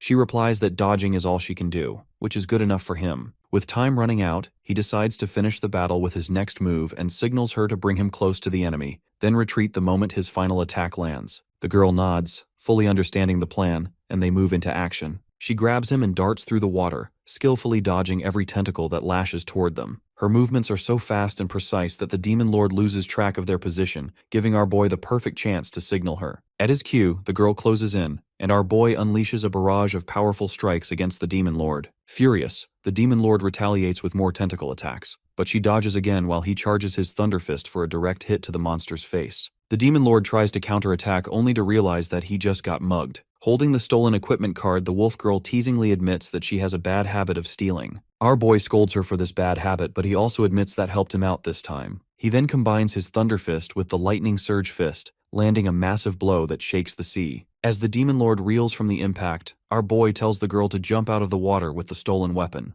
Knowing the demon lord heals rapidly underwater but not on land, he decides to punch him all the way to the surface so she can deliver the finishing strike. She hesitates at first, shocked that he's leaving the final blow to her, but he reminds her there's no time to argue. She thinks for a moment and bursts out of the water while the hero activates his Thunder Fist and Lightning Fist combo, launching the Demon Lord upward in a massive surge. Quickly switching back to Summoner, he calls upon Pikachu, whose electric ball paralyzes the Demon Lord for just a second, but it's enough. He signals the Wolf Girl to finish it, and she slams the stolen weapon straight into the Demon Lord's face. The attack hits with tremendous force, ending the fierce underwater battle once and for all. With the fourth Demon Lord finally defeated, she starts counting the gold and is stunned by the enormous reward and experience points. The hero explains that they earned 5 million gold half for each of them, but the Wolf Girl argues that she didn't do enough to deserve such a big share. He finds her reasoning ironic since she's fine with stealing yet feels guilty about taking earned money. She insists that stealing is part of her skill set, not slaying demon lords. Shaking his head at her logic, he tells her to keep her share anyway, as they'll soon go their separate ways. Before he can leave, she uses her ultrasonic voice to stop him, insisting that she still has a lot to learn from him. He turns back as she calls out, pleading with him not to ignore her. Later, they arrive at Ground 5, known as the Fifth Garden, where the girl marvels at the breathtaking scenery. Our boy informs her that he's heading to the sudden death survival game and asks if she wants to come along. She eagerly agrees, and he figures it wouldn't hurt. With her unique class, they might stand a better chance against the fifth Demon Lord. Winning the survival game would also grant access to another hidden equipment. They notice a huge crowd of adventurers at the starting point of the arena. The Wolf Girl's excitement quickly turns to confusion as she admits she has no idea what the event even is. Our boy knew this would happen and asks her how she doesn't know anything about it despite being an adventurer. She shrugs it off, explaining she's never cared about such things. He starts to explain the rules but is interrupted by a commotion nearby. A man is yelling at an elf girl, scolding her for being useless because she chose the apothecary class. It is an upgrade of the synthesizer class, which happens to be the same class our boy chose at the start. The girl apologizes and begs to stay, but her team already replaced her and cruelly tells her to find someone else before pushing her aside. Our boy steps in and asks her if she would like to join his team instead of those weaklings. He calmly explains that the survival game requires teams of 3 and they're short 1 member. Surprised but grateful, the girl asks if they're sure about taking her in. Both the hero and the wolf girl reassure her that she's welcome. An announcement echoes through the arena, urging all adventurers to finalize their teams. The elf girl nods and joins them, while the wolf girl wishes everyone the best. Her former teammates sneer, mocking her decision, which makes her visibly disheartened. But before anyone can respond, the game suddenly begins. Each adventurer receives a glowing heart badge on their chest as a teleportation circle forms beneath their feet. The wolf girl barely has time to react before the trio is teleported away to a random part of the dense forest, where the true survival challenge begins. She finally asks the hero what the competition is really about. With no choice, he explains that within the next 48 hours, the team that collects the most heart badges will be declared the winner. Losing a heart badge means elimination, but any heart badge stolen from others can also be used to revive fallen teammates. She gets excited, realizing that their main goal is to steal hearts from other teams. Our boy then properly introduces himself and the wolf girl to their new teammate, who responds politely, revealing that her name is Ravine. To begin their first battle, he asks her if she can synthesize something for him. She confirms that she carries a lot of herbs with her, and he instructs her to use her skills to create a plant bomb and throw it toward a specific spot. Following his directions, she mixes the herbs, forms the plant bomb, and tosses it. The blast is enormous, sending a nearby team flying toward them. The victims are none other than her old teammates who are confused how they suddenly got hit by a bomb. Our boy stands in front of them with an evil smile and demands that they hand over their hearts. They angrily confront him, but when he calmly points out that they were hit by the elf girl's plant bomb, they freeze in disbelief and immediately start blaming her. The wolf girl seizes the perfect opportunity and quickly snatches their heart badges, leaving everyone shocked. Our boy admits he's impressed by her quick thinking, as the team vanishes from the game, sent back to the starting point. Kukuru commends the elf girl for making the bomb, but the girl nervously admits that it was her who did most of the work. Encouraged by the praise, the wolf girl excitedly rushes off toward another team before the hero can stop her. However, before she can attack, she realizes too late that her own heart badge has been stolen by the same team she was targeting. Our boy sighs, thinking this is what happens when someone acts recklessly. The opposing team mock her for not knowing about the steal counter skill, a rare one-time use item that reverses any attempt to steal. She is instantly teleported back to the starting point, leaving her teammates watching helplessly. The hero knows that steal skill is definitely among the strongest in the game, which is why counter items and anti-theft skills are essential in this survival game. In this world, success depends on preparation, strategy, and intelligence. Seeing that the wolf girl was part of his team, the enemy group charges forward, assuming they're weak, but our boy moves like lightning, stealing all their badges in an instant. The stunned enemies disappear as they complain about his speed, and our boy prepares to revive their teammate using the hearts. After reviving her, he gives her a serious lecture, She promises to be more careful next time. As the sun sets, the team settles down to rest. Before sleeping, he tells the elf girl to synthesize all the items he mentioned. Later, while trying to sleep, he hears some noises in the distance and smiles to himself since he is excited for the next day. By morning, they discover a pile of heart badges trapped inside the theft vine the elf girl planted during the night. It's a plant that automatically steals anything from those who come near. Suddenly, our boy senses danger and wakes the girls, warning them about a group of enemies watching from afar. They tease them after getting caught, claiming that they were going to attack them in their sleep. Our boy smiles and reminds his team that anyone who survives the first day must be strong, so they should stay alert. The blonde guy compliments his sharp detection skill, guessing that he is probably wearing the beginner synthesizer equipment to throw people off. Suddenly, he uses split teleportation, scattering the hero's team across the forest so each of them faces a separate opponent. He explains that the plan is to isolate and feed them to his summoned beasts. Our boy stays calm, but it still makes him quite annoyed. The blonde guy asks him if he is worried, and says that he will send him back to his friends at the starting point. Our boy just sighs and asks him to quit yapping since it's going to be him who'll meet up with his teammates at the starting point. Just as he claimed, his teammates are locked in and don't plan on losing this one. The little girl draws her twin daggers and begins fighting a man with spiky hair and his summoned monsters. The opponent admits that she's fast, but she mocks him, saying he's just slow. The wolf girl jumps to dodge his attacks and quickly analyzes the situation. If she defeats him, his summoned beasts will disappear, securing her win. She charges forward, attacking with full speed, but he blocks every strike with his shield and comments that her blows lack strength. She smirks and tells him he should try blocking her attacks again this time without hiding behind his shield. The man grows furious at the rage bait and orders his summoned creatures to tear her apart. As they rush toward her, blood splatters through the air as her daggers slice them down before they can even touch her. She mocks the man for being too slow, certain that he'll never be able to catch her at this pace. When he looks around in anger to command his creatures again, he suddenly realizes she's gone. Using her stealth skill, she appears behind him and delivers a sharp kick to his face, knocking him out cold. With him unconscious, she easily takes his heart badge, believing the fight is over. However, the summoned beasts don't disappear. They turn toward her again, growling. Shocked, she realizes this man wasn't the real summoner after all. Without hesitation, she turns and runs since she already stole the heart. Meanwhile, elsewhere in the forest, the elf girl sits calmly before a patch of sonar plan, a special plant that detects magic within a 100-meter radius using ultrasonic waves. Despite scanning the entire area, she senses no trace of her opponent. Her enemy had dodged an earlier attack using a smokescreen, and she hasn't seen her since. Hidden nearby, the opponent watches her closely, confident in her hunting skills. She boasts that the elf is easy prey and that hunting someone like her is effortless. Suddenly, an arrow shoots from behind, but the girl reacts instantly, summoning a wall of plants to block the arrow before throwing the plant bomb toward the source of the attack. Her enemy's voice echoes again, taunting her for looking too gentle to fight so fiercely. She ignores the comment, but as she senses movement behind her, she turns to see 3 summoned creatures charging her way. Thinking quickly, she uses smoke plant to cover the area, barely dodging another volley of arrows. She realizes her opponent is tracking her movements with uncanny accuracy despite the dense forest. Even as the hunter mocks her again, she stays calm. She reminds herself that she can't afford to lose, not after her teammates trusted her to fight alongside them. She crafts the lure plant that attracts summoned beasts with its scent and tosses it toward the enemy. The beasts instantly change course, drawn by the fragrance, giving her the chance for a fair one-on-one battle. Her opponent laughs and claims she doesn't need the summons to win, but the elf girl quietly points out that none of her attacks have landed so far.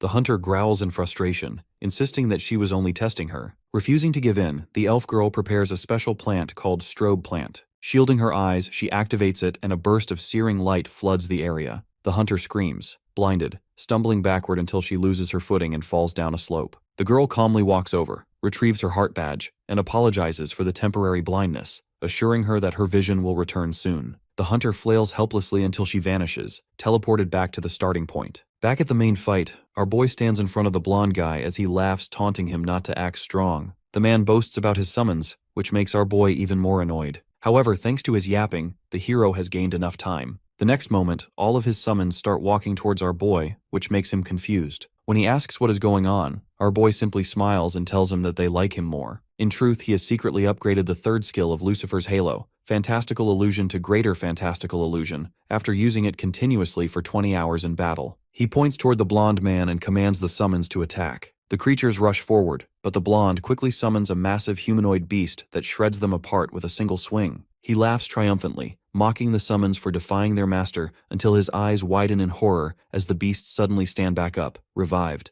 Terrified, he demands an explanation, but our boy only smiles and begins to multiply. One clone becomes 2, then 4, then more, until the entire area is filled with identical versions of him. The blonde panics, realizing the fight is no longer fair. He shouts that he'll crush them all and summons a giant orc, which swings its weapon wildly, slashing through the clones. But to his shock, every fallen clone rises again. Our boy decides it's time to finish the fight and regroup with his teammates. As the terrified blonde looks around, a shadow looms behind him and a terrifying beast appears, slashing through his summoned beasts. The blonde screams before collapsing unconscious. The hero walks forward calmly, satisfied with how powerful the skill has become. The upgraded skill now allows him to cast illusions on multiple targets at once: humans, beasts, and even summoned creatures. Since its 20-hour unlock condition only counts during combat, the survival game was the perfect place to master it. After collecting several heart badges from the fallen opponent, he heads off to find his team. When they regroup, the three continue hunting badges without any further problems until the end of the competition. Once the timer runs out, all participants are teleported back to the starting venue for the results. The announcer begins with third place, Team Dorgo, earning 46 hearts. The crowd cheers. Second place goes to Team Jessica with 55 hearts, breaking the previous record of 50. But when the announcer declares first place, the arena erupts in shock. Team Jinfrey has won with a total of 108 hearts. The crowd buzzes with excitement as people recall hearing his name on the news before. His team receives 100 million gold and a treasure chest with no keyhole as their reward. Later, the elf girl shyly asks if they are really giving her all the gold. The wolf girl waves it off, saying she prefers stealing gold rather than getting it as a reward. The hero smacks her lightly on the head and tells the elf girl they're fine with her keeping the gold as long as he gets the treasure chest. She agrees without hesitation since as an apothecary, she only needs gold to buy rare ingredients. Before parting ways, he asks her for one last synthesis, explaining that he already collected the materials during the competition. The elf girl accepts and leaves after completing it. That night, while the wolf girl sleeps, he quietly slips out and heads to a secluded area. There, he switches to his summoner class and summons Dendon. In front of him sits the reward for their victory, the mysterious treasure chest with no visible lock or clear purpose. Unlike others, our boy approaches the chest with a clever plan. He instructs Pikachu to strike the chest with an electric ball while commanding two special plants, one that spits fire and another that breathes ice to attack at the same time. The chest reacts only to a simultaneous strike from fire, ice, and lightning, unlocking with a click. Inside, he finds a hidden rank equipment called the left cuff of the God of Destruction.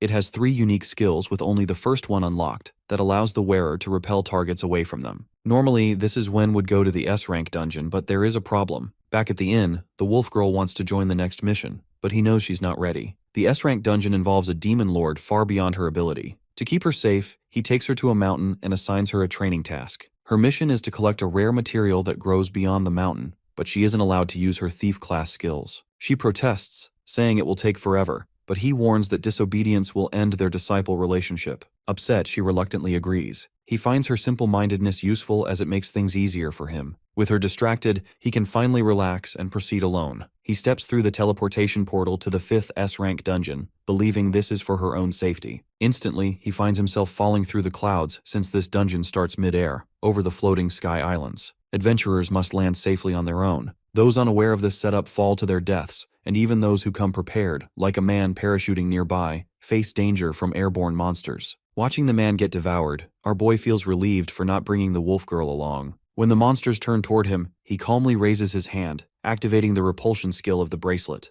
A bright light bursts out, blasting them away. Impressed by the bracelet's strength, he teleports swiftly to the Isle of Destruction and Creation. There, he finds a mirror, but before he can examine it, monsters surround him. As they charge, he activates the repulsion skill again, wiping them out instantly. Removing Lucifer's halo, he approaches the mirror, which suddenly reveals an entity claiming to become his other half and asking what he has to show. Our boy smiles, remembering that this event triggers when you take down the monsters from before. If you hold the hidden rank bracelet close to the mirror, it suddenly lights up. The entity mentions that since he has shown it the God of Destruction's left cuff, it will show him the God of Creation's right cuff, which will become the other half. This new bracelet is also a hidden rank equipment and the complete opposite of the equipment he got earlier. Instead of repulsion, it has the attraction skill that pulls targets towards him. Bro about to create the hollow purple. Before heading to face the Demon Lord, he decides to use his unassigned stat points. The boss of this dungeon is the Sky Dragon, Bahamut. The Demon Lord senses his arrival and welcomes the challenge. Our boy stands in front of the Demon Lord and mocks him for still being so full of himself. The dragon has an innate skill that increases his own stats by 25% when in air, while reducing the enemy's stats by the same number.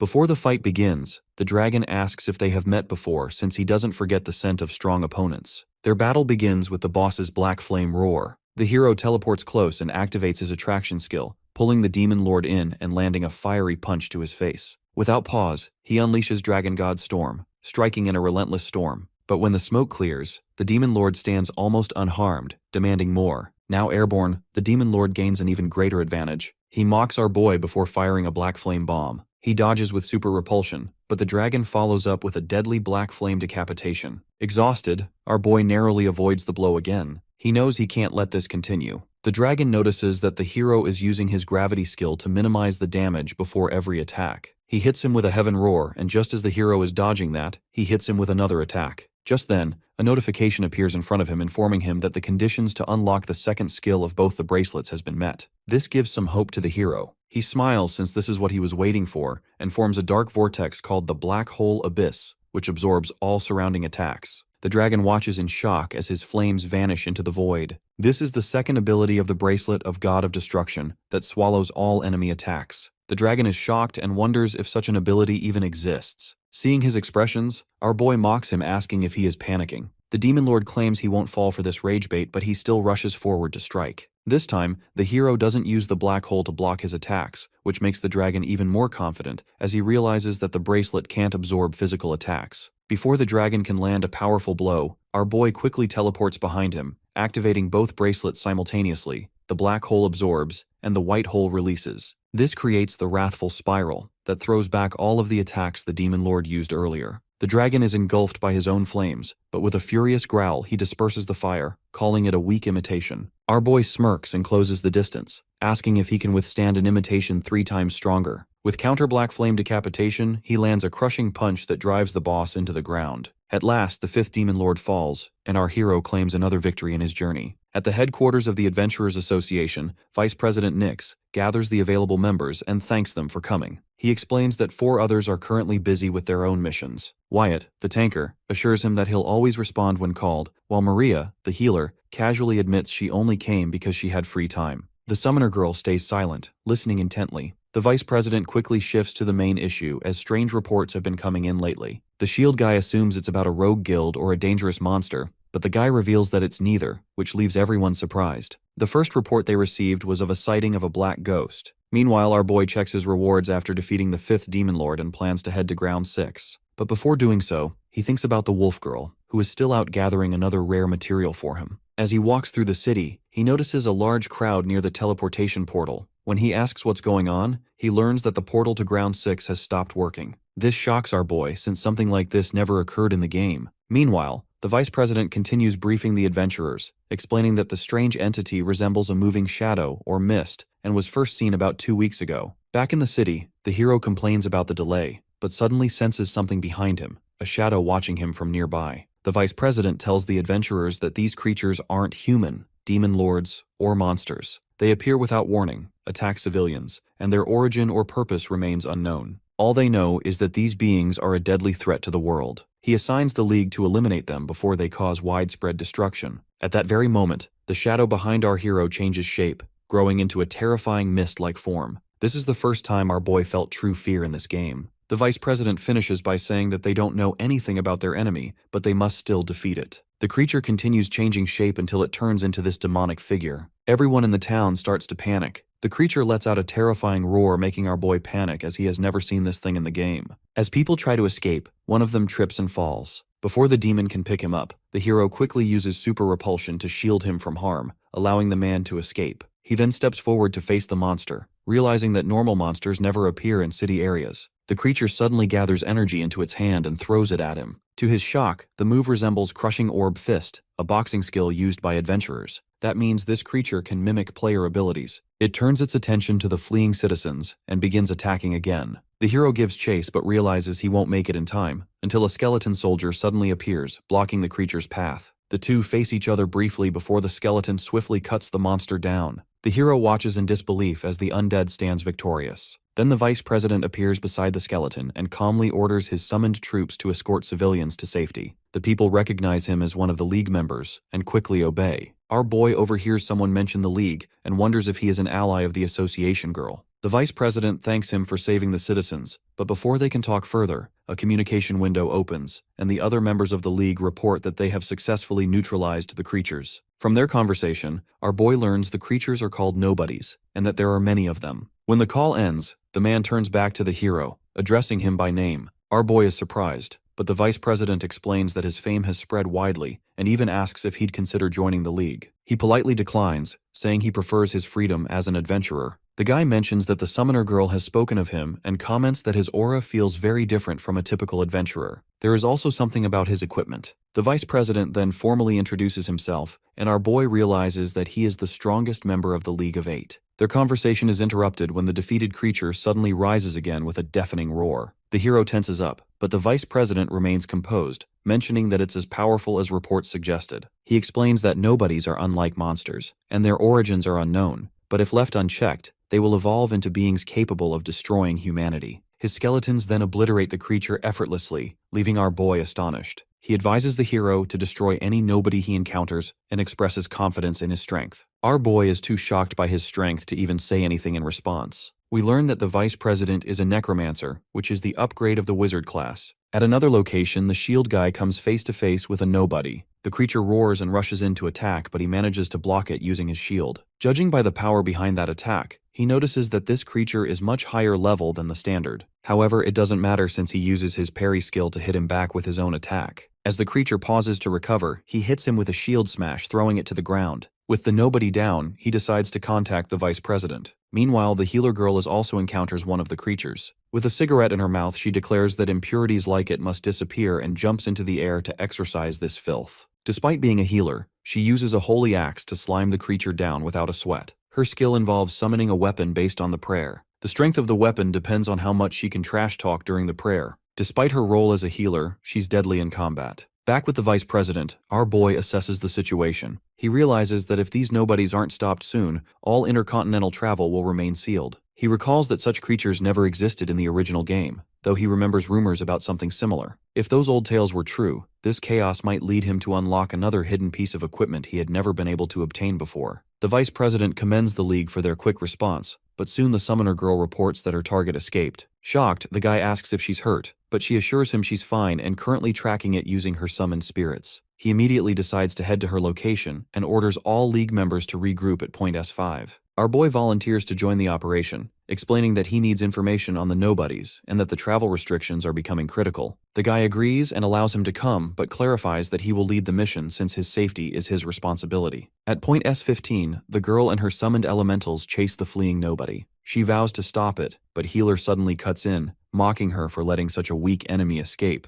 The shield guy soon arrives and reminds both of them that the League must work as a team. Surrounded, the nobody has no way out. The vice president and our boy then arrive at the scene. The girl is surprised to see him and immediately demands her shark mask back, unaware that he has already thrown it away. The vice president intervenes, urging her to focus on the battle. She turns back to the enemy and reports something new. This particular nobody has spoken. Suddenly, our boy gets a notification warning him of a huge number of enemies close by. He shouts at everyone to fall back, but before they know it, the entire squad of nobodies pulls up excited that they caught so many preys. The healer girl and the summoner are both locked in. She releases her fire spirit, burning everything in a single sweeping attack. The healer calmly repeats that the creatures are weak, but the girl still feels guilty for letting one escape simply because it spoke. The vice president studies the situation and realizes that the ability to speak is a bit more serious than he thought, as it means that some of these creatures have developed intelligence. That changes everything. What seemed like simple monsters are now showing signs of thought and evolution, making the situation far more dangerous than expected. As the group processes this revelation, our boy suddenly senses something strange nearby. He alerts everyone, saying he feels a strong magical presence deeper in the forest. When the others question how he knows, he hesitates, unsure of how to explain it. The vice president steps in, explaining that he might have trained in magic detection back in his homeland. Since they can't let the creatures move freely, he instructs him to guide them toward the source. The hero leads the group into the dense forest, explaining that the concentration of magic grows stronger beyond a certain point. The guy deduces that this must be a portal, possibly created using a sage's dimensional skill. The summoner girl confirms this theory, pointing out that the creatures must be capable of stealing adventurer skills. Our boy recalls rumors from his past life about entities that could level up just like players, and realizes these nobodies fit that exact description. The vice president notes that with 4 League members and a skilled rookie, they have a solid team to move forward.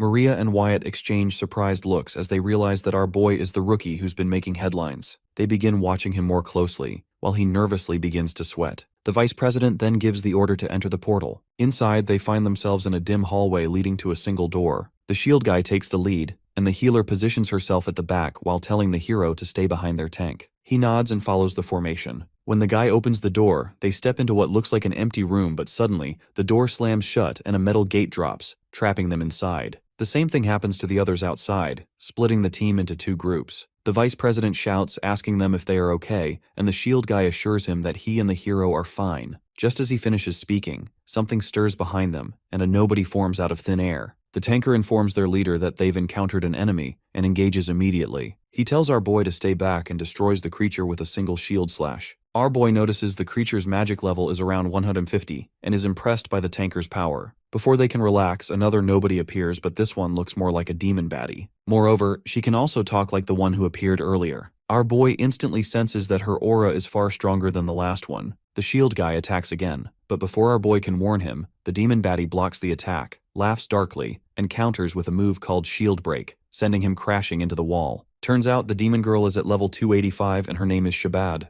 Our boy realizes that she just used a swordsman's skill, confirming that the nobodies truly can mimic adventurers. The demon girl laughs, asking them if they are too scared to even speak. The tanker struggles back to his feet and orders the hero to stay behind him. The demon girl boasts that it will enjoy devouring them both, but freezes when it sees our boy smiling. Bro Loki wants to get eaten. From his memories of the game, he recalls a rumor about 4 powerful nobodies known as the Quattro, or the 4 Heavenly Kings. If that rumor is true, then defeating them could unlock a legendary hidden rank equipment he never obtained in his past life. But before thinking of rewards, he knows he needs to focus on the threat ahead. The demon girl draws a sword and charges at our boy, intending to cut him apart. Just as the attack is about to land, a glowing barrier forms between them, preventing her from getting close. Turns out the shield guy has activated Sacrifice, a tanker skill that redirects all damage from an ally to himself. But if the incoming damage exceeds his health, it means death. The guy wants the demon girl all to himself, so he provokes her by saying that their fight isn't over yet. Our boy tries to say something,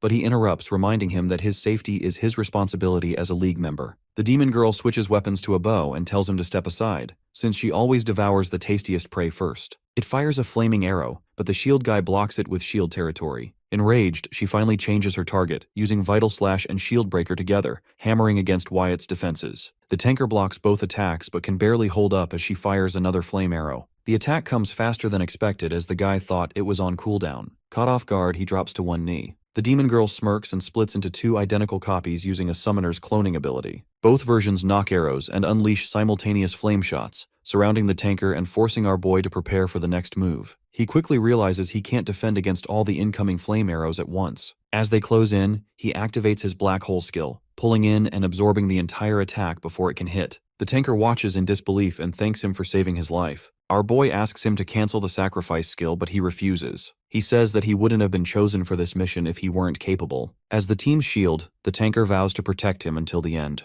Our hero studies the demon girl's movements and notes that even when her attacks are on cooldown, she leaves no openings. Staying on the defensive forever will only lead to defeat. Growing bored, the girl decides to end things and splits again, this time into 3 clones. They are both shocked witnessing this since the summoning skill should only create 1 copy. Our boy quickly realizes that even the clones can summon more clones, which means her numbers could grow infinitely. Soon they're surrounded by 5 versions of the demon baddie, all aiming flame arrows at them. Outside, the summoner girl tries to destroy the door using Fire Spirit's magic, but it doesn't even leave a mark. The vice president's undead soldiers attempt to break it as well, but the barrier remains unyielding. All he can do is hope that the tanker and the hero are still safe inside. Within the sealed room, our boy kneels beside the wounded tanker, who lies barely conscious. The guy weakly says he's glad he is safe, but the hero urges him to stop talking, knowing he's already pushed his limits. The man simply smiles, saying that it's his pride to stand as the shield of the League of 8. Our boy knows he is running out of options against the demon baddie. He has used all of his teleport charges and even his bracelets can't block all the attacks. Suddenly, his body bleeds from several cuts, and more blood begins to pour because of the delayed backlash of the sacrifice skill going beyond its limits. The tanker realizes it too and apologizes for failing to protect him. As the hero's health drops dangerously low, he quietly asks him to do something for him. The guy agrees without hesitation, and he thanks him. The demon girl interrupts, asking if they are done with the farewell. She launches another barrage of arrows, but instead of finishing the hero, one of her own clones gets slashes. The demon girl freezes, confused about what just happened. Our boy locks in standing in front of her with the centipede sword and tells her that she is done. The demon girl is shocked as she didn't even see him move. She charges forward, but our boy moves faster, cutting off one of the clones' heads in a single motion. The remaining clones hesitate as he warns them that this will be their last chance. He activates liquefaction, unleashing a swift fluid strike that annihilates the rest in an instant. A notification appears informing him that he has defeated Shabad and gets the first leaf card as a reward. But he doesn't stop to celebrate. He turns toward the shield guy, remembering their earlier conversation about the favor he was asking. In order to win the fight, he requested the guy to perform soul transfer in order to restore his centipede sword. Hearing there was still hope, the guy immediately agreed, and before dying, he entrusted his weapon's soul to the hero. Normally, when an adventurer dies, their weapon's soul vanishes with them, but if someone carries their will, its essence can live on through inheritance. Our boy silently promises to carry his legacy within his centipede sword,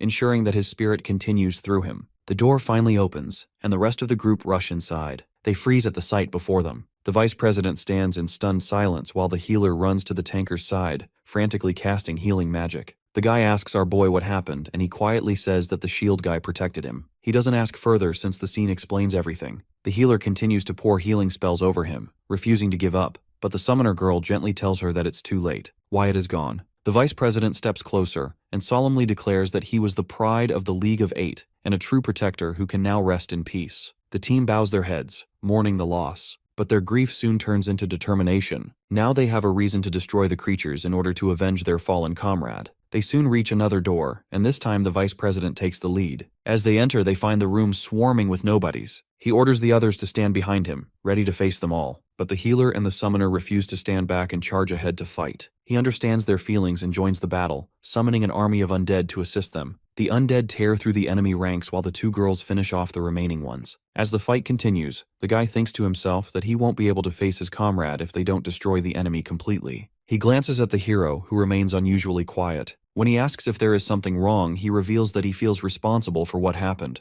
The guy asks if the shield guy left any hurtful remarks before passing, but the hero can only think of his smiling face. This makes the vice president smile, and he mentions that the guy accepted him as their own and protected him with his life. Now the best tribute he can pay back is to carry on with his will. It isn't long before the two girls clear out the enemies, and the group decides to push forward. Soon they arrive at a crossroads where the path splits into two. The team debates how to proceed as staying together seems safer, but the vice president points out that a single trap could wipe them all out. In the end, he decides they should split into pairs to minimize risk, even if it means dividing their strength. The healer immediately volunteers to partner with the hero, complaining that she can't fight freely when she is paired with the vice president or the other girl. The two take one path and soon encounter a fat monster. Turns out it's the second Quattro named Bubeka. Meanwhile, the vice president and the summoner girl face another powerful foe, the third Quattro, Abadek. Filled with determination and revenge for their fallen comrade, both pairs prepare for battle. Facing the fatty, the hero quickly realizes that the creature's level is far beyond anything they've faced, perhaps even stronger than the fifth demon lord. He plans to study its movements first, but before he can act, the healer recklessly charges forward. She begins her trash talk prayer and summons a massive axe called Order Axe.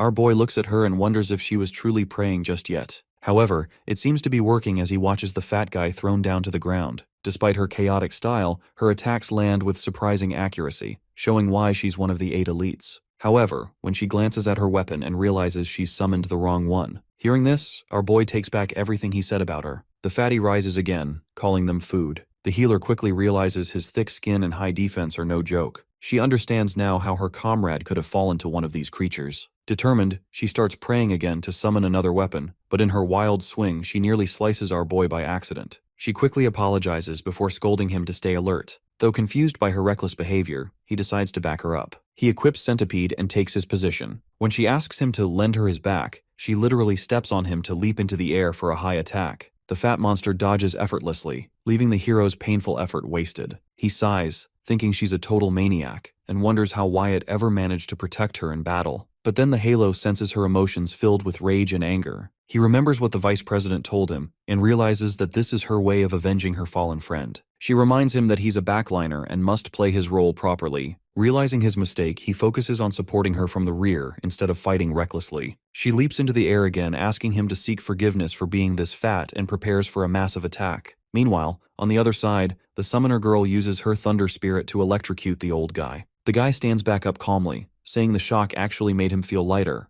The vice president signals her, and she instantly understands. She fuses the water and thunder spirit's attack to create Aqua Bolt, a stronger attack that finally pierces the old man's defenses. At the same time, the necromancer's undead soldiers grab the monster's arms, holding him still. He knows that no matter how tough the old man is, being restrained and attacked repeatedly will wear him down. When the man accuses them of disrespecting their elders, the vice president coldly replies that while they respect elders, monsters who harm people deserve special treatment. He then summons his elite knight carrying a bloody lance and orders him to finish the job. Before the old guy can move, the knight pierces his chest with the lance, causing him to scream in pain. He knows this won't bring back the lives already lost, but at least it serves as some form of retribution. Thinking that they've cleared this side, the group decides to move towards the other team. But before they can take a step, they both hear something moving behind them. They immediately turn back to see the old guy's body missing from the ground. The next moment, he reappears above them, severing the vice president's arm in one swift strike. Laughing madly, he says their abilities look delicious. The girl quickly realizes that he just used the stealth skill of a thief, and he probably came back to life using the immortal soul skill of a fighter. This confirms that these monsters can steal skills and even use them together simultaneously. Knowing how dangerous that makes him, he warns the girl to stay sharp. The old man grins and prepares to show them his true power, while the two of them prepare to defeat him no matter the cost. The strike from the healer lands perfectly on the fatty's face, yet to their shock, it causes no harm. He calmly stands up and explains that he blocked the attack using the magician's enhancement art skill since he realized he couldn't dodge it in time. The healer gets annoyed and furiously demands that he fight seriously. The monster mocks her arrogance, but she fires back with her own insult and overwhelms him with a rapid series of strikes that push him off balance. Without stopping, she equips a golden axe and asks our boy to hold the fatty since she is going to finish him off with her next move. Our boy immediately agrees as he also feels the same anger towards the fatty and wants to finish it as fast as possible. However, something about the guy feels wrong. Despite his strong magic defense, he suspects the creature is hiding something. His hunch proves right when the fat guy admits he will no longer hold back and forms an aqua cannon, launching it straight at the hero. To the monster's shock, our boy absorbs the attack effortlessly with Black Hole. He realizes that this was his hidden ace, but it seems pretty useless. Impressed by his ability, the monster expresses a twisted interest in the absorbing skill. The hero's only answer is a fierce strike with Centipede, slicing off his arm completely. The creature grumbles about his annoying prey and heals himself instantly using a healer's skill. By then, the healer has finished her preparations. She begins her strange prayer again and charges toward the guy with her weapon glowing with power. Feeling real danger for the first time, the monster tries to escape, but his body refuses to move. Our boy calmly reveals that he's using both his bracelets to hold him in place, binding him to the spot. With the enemy trapped, the girl leaps into the air and brings down her weapon with tremendous force, slicing him cleanly into two halves. To top it off, she throws one last insult at his remains. With him defeated, she receives the second leaf but tosses it away without interest. Our boy quickly catches it mid-air, relieved that he's now halfway through completing the set. She studies him carefully and realizes that he must have used some sort of immobilizing skill to trap the monster before her final strike. With the battle over, the two decide to find the other team again. But as they continue forward, they reach a dead end. Our boy soon realizes that the girl has no sense of direction and doesn't know where they are. He suggests returning to the point where they split up, but she has no idea where that is and insists he should lead. Suddenly, a strange pressure sweeps over them. Their bodies glitch slightly, and before they know it, they've been teleported. As they look around, horror fills their eyes. The vice president and the summoner girl lie motionless on the ground. The hero rushes to her side and checks her condition while she struggles to speak. The next moment, he hears the old man laughing and saying that he should thank him. He reveals that he teleported them here to help their weak friends. It becomes clear that he not only knew their exact location, but also controls every inch of the dungeon's space. The healer dashes to the vice president's side, promising to heal him. But before she can act, a beam of darkness pierces straight through her body. Blood sprays from the wound as she collapses to the floor, trembling in pain. The old guy steps forward laughing and says that he can't have her healing everyone. The vice president urges her to stay awake and heal herself, but when she tries, she realizes with horror that none of her skills work. Looking up, she sees the old man with her axe in his hands. Our boy quickly realizes that her weapon is actually one of her skills, meaning the guy somehow stole it while she's still alive. The old man smirks proudly, swinging her weapon as if to show off his power. The healer demands that he give it back, but she can't even stand up with her wound. The hero knows they must first stop the bleeding before worrying about how he stole the skill. But the old man tells him not to panic, since her skills would return if he defeats him. Our boy doesn't trust his words and realizes that it's dangerous to go in without understanding his power. However, he doesn't really have much time to figure out, so he has to take his words. He charges forward, but suddenly his body freezes in place. The old man is using a skill from an advanced class that pins a target in place for a certain duration. At that moment, the vice president rises to his feet, refusing to let the healer suffer the same fate as their fallen comrade. He attacks swiftly with Shadow Edge, but the old man sidesteps with ease and mocks him for losing his composure. The summoner girl glares at him and coldly declares that someone as dangerous as him doesn't deserve to exist. She combines the attacks of all three spirits and launches her burst trio, releasing a fierce wave of energy that lights up the battlefield. The old man immediately recognizes the danger and swiftly raises 5 iron walls to block the attack. She is astonished since he is able to repeatedly use these skills without a problem. With a smirk, he remarks that it's impressive how much strength she can still summon despite her condition. At the same time, the vice president summons a massive knight behind the old guy, ready to slice him with his sword. Before he attacks, the summoner girl enhances its sword with all of her spirits, causing a massive explosion on impact. As the entire room fills with smoke, the girl asks if the old man is finally down. The vice president warns her not to let her guard down since they can't say anything for sure. A sudden flash cuts through the smoke, and the duo realizes that the monster is using the vice president's skill against him. The hero observes closely, trying to understand how he can replicate and steal others' skills. Though his body can't move, he sees the next attack and warns both of them to move. The old guy appears behind them, ready to strike, but she already has the fire spirit ready to defend. He quickly dashes back, realizing that he barely dodged the attack, and uses the healer's skill to heal back his face. Turning back to the summoner girl, he declares he's going to steal her skill as well. The vice president shouts for her to move away, but seems like it's too late. Just before the attack hits her, something pulls them back. Turns out our boy can move now, and he used his super gravity to pull them to safety. The old guy plays cool, but he is also surprised by his skill. The hero finally locks in and asks the group to stay back while he handles business. He explains that the old man's skill theft seems to follow 2 conditions. He must witness a technique in action and obtain blood from its user. The vice president remembers what happened earlier and realizes that in order to steal someone's skill, he has to absorb their blood. That explains why the summoner girl still has her powers. The more they fight, the stronger the old man gets. Thinking for a bit, the vice president realizes that they don't really have any countermeasures for this guy. He turns to our boy and says that he will leave everything to him. In response, the hero assures him that he's got them all covered. The old man asks him if he is his next opponent since he saved the other adventurers. He knows our boy is troublesome, and that's the reason he used his freeze skill on him. Now that he is moving again, the monster decides to end it quickly. Meanwhile, the hero remains calm and asks whether the stolen skills would return if he dies. The old guy admits they should, since he only borrows them while the original owners live, but he's never been defeated to confirm it. Our boy knows that there is another monster after this, and considering the situation of his group, he can't waste any time here. The old guy closes in, mocking him and asking if he's afraid.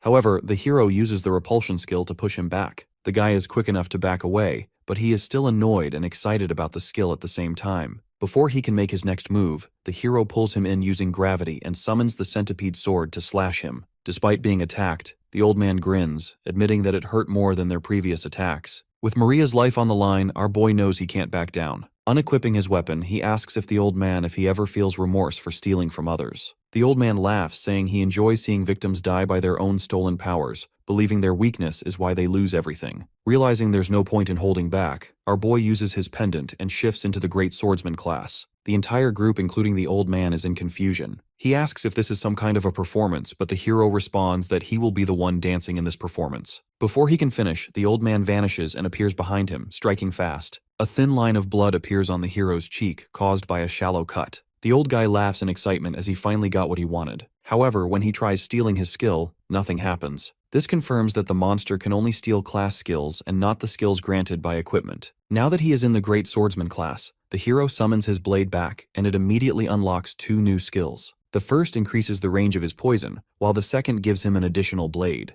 The old man still thinks he can win, but suddenly starts feeling the effects of paralyzing poison since he's standing within the range. It means that he can't use any skills, but it also reduces the user's health to 1. Even though it can all end in one hit, our boy confidently rushes in and slashes the monster with both swords, applying the mind's eye effect as well. The hit is so powerful that it kills him instantly, and he acquires the 3rd leaf. With him dead, the skills return back to their owners. Our boy turns back to notice the healer girl already healing everyone. As she tries healing the vice president, he insists she treat the summoner girl first. While they are arguing about this, our boy can feel a much more sinister energy in the distance. The vice president thanks him for everything, but he tells him that it's still not over. It isn't long before the source of the energy shows himself. The 4th king turns out to be a green-haired kid named Airy, who is at level 400. Even though the boy looks harmless, the vice president warns the others not to relax. There is something strange about him. Before anyone can react, the fourth he suddenly appears right in front of our boy, choosing him as his target because he considers him the strongest. The hero is startled, and the vice president is shocked that he couldn't even sense the boy's movement. The kid says he only enjoys fighting strong people, because weaklings his friends break too quickly and bore him. The healer becomes angry at being called weak and scolds the kid, but he only dismisses her, saying he is talking to the hero and doesn't want interruptions. A moment later, all three of them find themselves trapped inside a curse barrier. This barrier locks its victims in place and slowly drains their HP. Our boy instantly understands how dangerous the situation is. If he doesn't act fast, the others might die. The kid mocks them for being weak enough to fall for such an attack and tells him to ignore them because he wants to play only with him. Our boy refuses to entertain him and attacks with the centipede sword, but the boy easily dodges and even praises him for his speed. He explains that he has been looking for someone who can keep up with him. To him, the other kings just don't cut it since none of them can entertain him. But the hero, he claims, is different, someone he wants to play with forever. Our boy rejects him immediately, but the kid insists it's not his choice. He says he will continue fighting with him until his body breaks, and if he falls apart, he'll simply eat him afterward. The hero answers with a threat of his own, promising to beat him up and drag what's left of him across the neighborhood. The kid laughs, calls this fun, and unleashes a barrage of thunder. Our boy dodges continuously while the kid gleefully warns that one hit will disintegrate him. As annoying as the kid is, his power is real, and because the healer didn't heal him before the fight, his HP is still at 1. A single mistake will kill him. The kid becomes excited when he sees him use his black hole skill and wants to see more. Meanwhile, the healer regrets not healing him, but she can't do anything. The vice president reminds her that the curse barrier can only be broken by defeating the person who cast it. Our boy keeps dodging as the kid continues his assault. He wonders if the hero can absorb the twin blades, but he blocks with centipede, knowing the situation is getting worse. The kid is attacking non-stop while also keeping the barrier active. His power is overwhelming. When blades fail, the kid switches to fire bullets, and soon after, he doubles the attack using a summoning skill. Fire rains from above. The hero finally counters with Divide, revealing that he has activated White Hole. The kid becomes even more excited, admitting that he expected him to absorb the fire instead of releasing the thunder he had absorbed earlier. Now trembling with excitement, the kid adds Wind attribute to his attacks. The hero absorbs it into the black hole but knows he lacks the skills to finish the kid off. With only 1 HP left, he can't risk changing classes, and many of his other abilities are unusable due to cooldown or level restrictions. Next, the kid launches a martial arts skill called Light Dark Fist Wave, and he absorbs those too. While falling back, he begins piecing together a plan. The kid thinks he has reached his limit and urges him to keep entertaining him, but our boy suddenly declares he is done. The kid becomes confused and says that he is disappointed. Instead of giving up, the hero doubles down and tells the boy he is the one who is disappointing. Enraged, the kid insists he is strong, but he calls him immature for not understanding true strength. He explains that in order to be considered strong, you need to control at least 6 elements, but he can only control 5. 1 element is missing. Hearing this, the kid immediately fires an aqua burst to prove his power. Our boy absorbs the water with a smirk. The kid is stunned since he didn't think he could absorb this. The hero then reveals that he tricked him earlier when he had pretended he couldn't absorb water-based attacks to make him strike with a weaker version. Now that he has met all the conditions, his bracelets finally unlock their 3rd skills. He rises proudly while the others watch helplessly from inside the barrier. He admits that the boy is strong, but he is still just a kid who is easy to fool. If the kid had used the hostages inside the barrier as real leverage, he might have won. The boy becomes furious at being looked down on and insists he never needed cheap tactics and kept them alive only so they could watch. Although the boy claims the fight isn't over, our boy tells him confidently that for him, it already is. The kid charges forward with twin swords, but he calmly activates his universe skill, swallowing the boy in empty space. The boy continues to swing his sword around trying to understand what is going on, but it's no use. The universe skill activates only when 6 or more elemental attributes are absorbed within a short time, and its cooldown lasts an entire month. Inside the void, the kid discovers he can't use any of his abilities. Our boy explains that the universe is an unfair technique designed to swallow everything within its reach. As if responding to his words,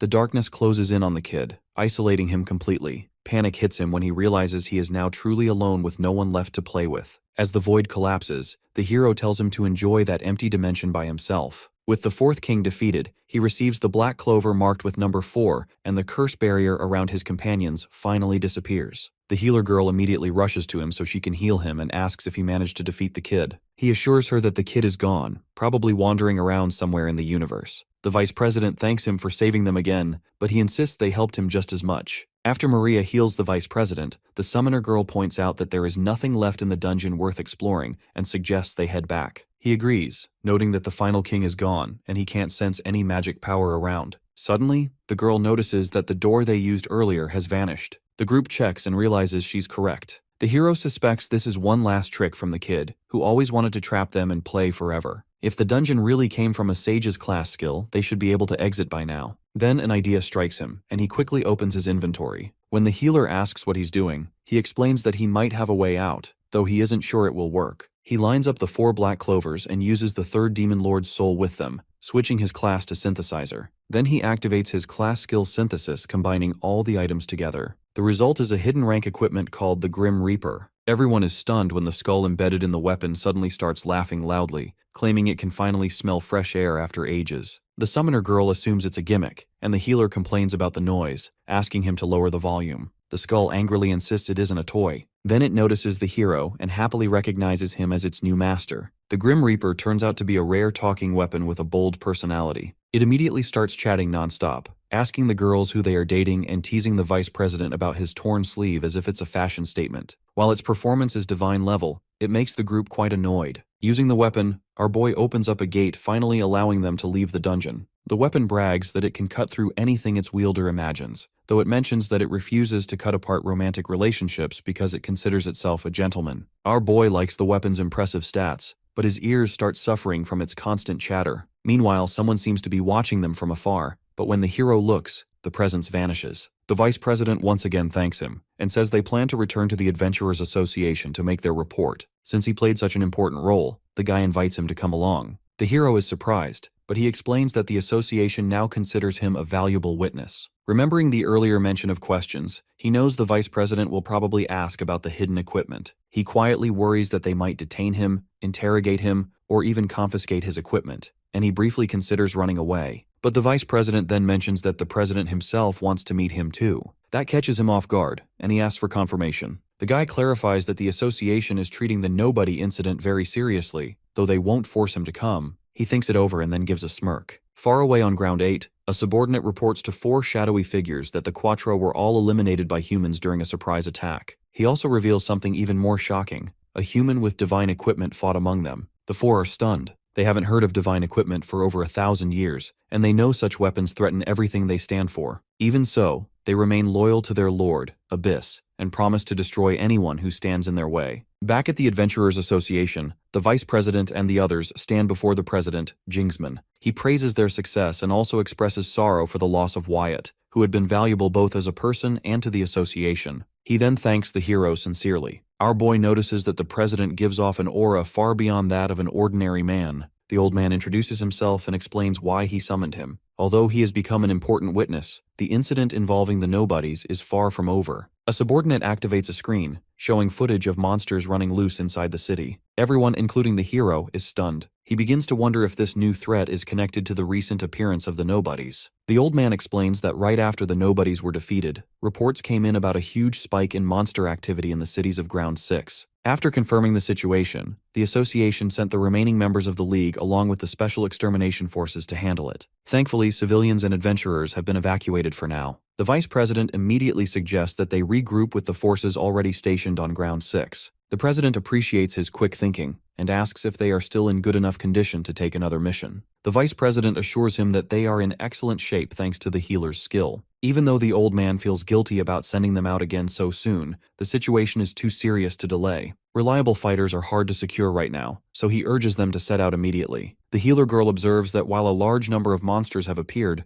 none of the nobodies have shown themselves yet. The old man confirms this, and she adds that the situation is manageable for now, but if a nobody as strong as the one they fought in the dungeon appears, the outcome will be far worse. The old man warns that they cannot lower their guard yet. The lack of sightings doesn't mean nobodies won't appear later. Our boy remembers that the vice president mentioned the nobodies possess intelligence. The vice president then asks about the other League members already deployed. The old man reports that Reluca managed to defeat a dungeon boss from a C-rank dungeon, causing all the monsters linked to that dungeon to disappear from the city. Hearing this, the summoner girl assumes that if they defeat all the dungeon bosses scattered around Ground 6, the monsters in the cities might vanish as well. The president agrees that this is their current working theory. However, he points out that the real issue is understanding how the monsters broke through the defensive walls in the first place. Without that answer, they risk entering an endless cycle where monsters return every time the dungeon bosses respawn. Moreover, they also don't know if the nobodies are connected to this or not. For now, they have no choice but to clear the monsters currently overrunning the cities. The president confirms that this is their immediate objective. He explains that the other league members are already heading to the A, D, B, and E rank dungeons. Only an F rank and an S rank dungeon remain unassigned. The vice president decides they will take care of those. Meanwhile, our boy notices that the president hasn't mentioned anything about the hidden equipment and wonders if the vice president chose not to report it. Before he can relax, the old man calls his name and asks to speak with him. He acknowledges his help in defeating the nobodies but makes it clear that this next matter is separate. Out of nowhere, the old man straightens his posture and releases a heavy aura, saying he cannot trust someone's strength without confirming it himself. Our boy knows that the president is the strongest person he has encountered so far, even stronger than the kid, and realizes that he might not win even if he uses all of his hidden rank equipment. Just as he prepares to respond, the vice president steps between them and reminds the old man that they don't have time for this. The president laughs, pats our boy on the shoulder, and brushes it off as an old habit. He asks him to lend them his strength and praises his talent again, noting that he is strong enough to defeat monsters that even the vice president's team struggled with. The hero replies that he has no responsibility toward the association, but since he owes the vice president a favor, he will help this time. He confidently claims he can defeat more monsters than even the League of Eight. To prove it, he states that he will take on the most difficult target, the S-rank dungeon. Hearing this, the old man smirks through his massive beard and accepts his suggestion. Without wasting time, our boy jumps out of the association building through the window. He knows the nobodies could appear again at any moment, so his focus now is securing the next hidden equipment. He and the summoner girl enter the S-rank dungeon on ground 6. She releases the fire spirit, burning the monsters around them, but the overwhelming number of enemies quickly exhausts her. When she looks over, she sees the hero cutting down monsters with the centipede sword, clearly enjoying himself. She wonders if he is motivated by the conditions he set with the president, but he explains that those conditions are more like insurance. She suspects he is up to something again, but he insists she shouldn't make him sound like a criminal. He reminds her that he is helping the association, so it benefits both sides. Before she can question him further, a call interrupts her. Meanwhile, he thinks about the material he needs for the next piece of hidden gear. Its drop rate is extremely low, so he needs to be patient while hunting. With the current mass outbreak and the League deployed everywhere, the chances of getting it should be better than before. The president contacts the girl for a status update. She replies that everything is fine aside from the overwhelming number of monsters. He asks if the two of them can manage the dungeon alone, since the other League members are leading teams elsewhere. The hero answers confidently, saying that if they can't handle something of this scale, they don't deserve recognition for their strength anyway. The old man laughs at his confidence and leaves the dungeon to them. As our boy continues slaughtering monsters, the girl quietly observes that he is just as strange as the old man, but there's no denying his incredible skill. The president gives an update on the remaining dungeons. Leon, Gigant, and Ryu's teams are moving smoothly and are close to reaching their dungeon bosses. The vice president and the healer's teams are also performing as expected and closing in on their targets with their usual reliability. Hearing this, she feels relieved and asks about Reluca. The president admits that the guy hasn't checked in, which is normal for him. The girl comments that he is in the same category of eccentrics as the hero and the president. The president reassures her that his last report came before entering the A-rank dungeon, and that since he hasn't asked for backup, he is most likely handling it on his own. The girl agrees, knowing that he is the strongest among the League members. When the call ends, our boy casually tells her to keep moving forward, because he has already cleared the monsters ahead. Meanwhile, the president contacts the other teams again, and all of them seem to be doing well. The president is pleased that everything is going well. Then, unexpectedly, Reluca calls in and asks about the progress of the other squads. The president reminds him that he should be the one reporting instead, and the guy laughs before explaining that he has just arrived at the A-rank dungeon and is heading inside. The president points out his delay, and the guy casually mentions that he ran into some trouble on the way but dealt with it. Before ending the briefing, the president instructs all teams to report immediately if anything unusual happens. He also uses this chance to tell them about the hero.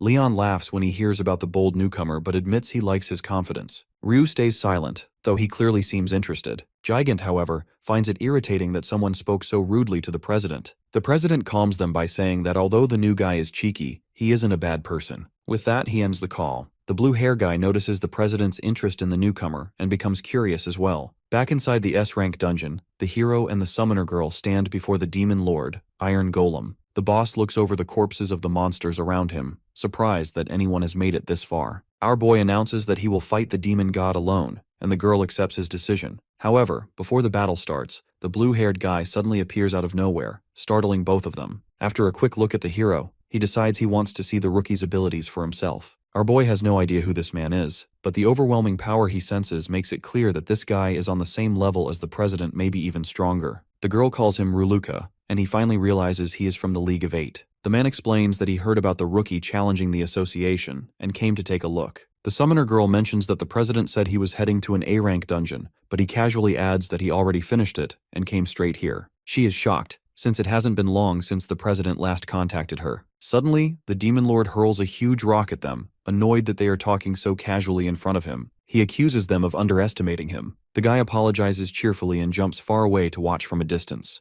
The summoner girl is shocked that he really came just to spectate. Our boy tells her to step back as well. She wonders whether Ruluka's presence is making him uncomfortable, but his growing aura makes it clear that he is locked in. The demon lord is surprised that he intends to fight alone. He mocks them by saying the woman wouldn't make much difference either way, which immediately irritates her. She tries to step in, but he insists on handling the fight himself. The blue-haired guy watches with interest, knowing there is only one reliable method to defeat an S-rank demon lord. He is curious to see what approach this rookie will take. The hero charges forward, using the demon lord's massive hand as a springboard to leap upward before slashing downward with the centipede sword. The boss blocks with its heavy arms, but is clearly surprised by his raw strength, especially considering the number of monsters he had to cut down to reach this place. Our boy keeps attacking him with centipede, but he quickly realizes the creature is far tougher than he expected. He suspects its strength has increased because of the nobody incident. Normally, this demon lord should be around level 350, but now it stands at level 400. Even so, he still sees it as nothing compared to the kid from before. From the sidelines, the girl watches and understands just how formidable this boss is. He may not match Quattro's attack power, but his defense is on another level. Its armor is so thick that landing a clean hit feels almost impossible. Ruluka watches the fight as well, but slowly grows disappointed. To him, the hero is relying too much on brute force,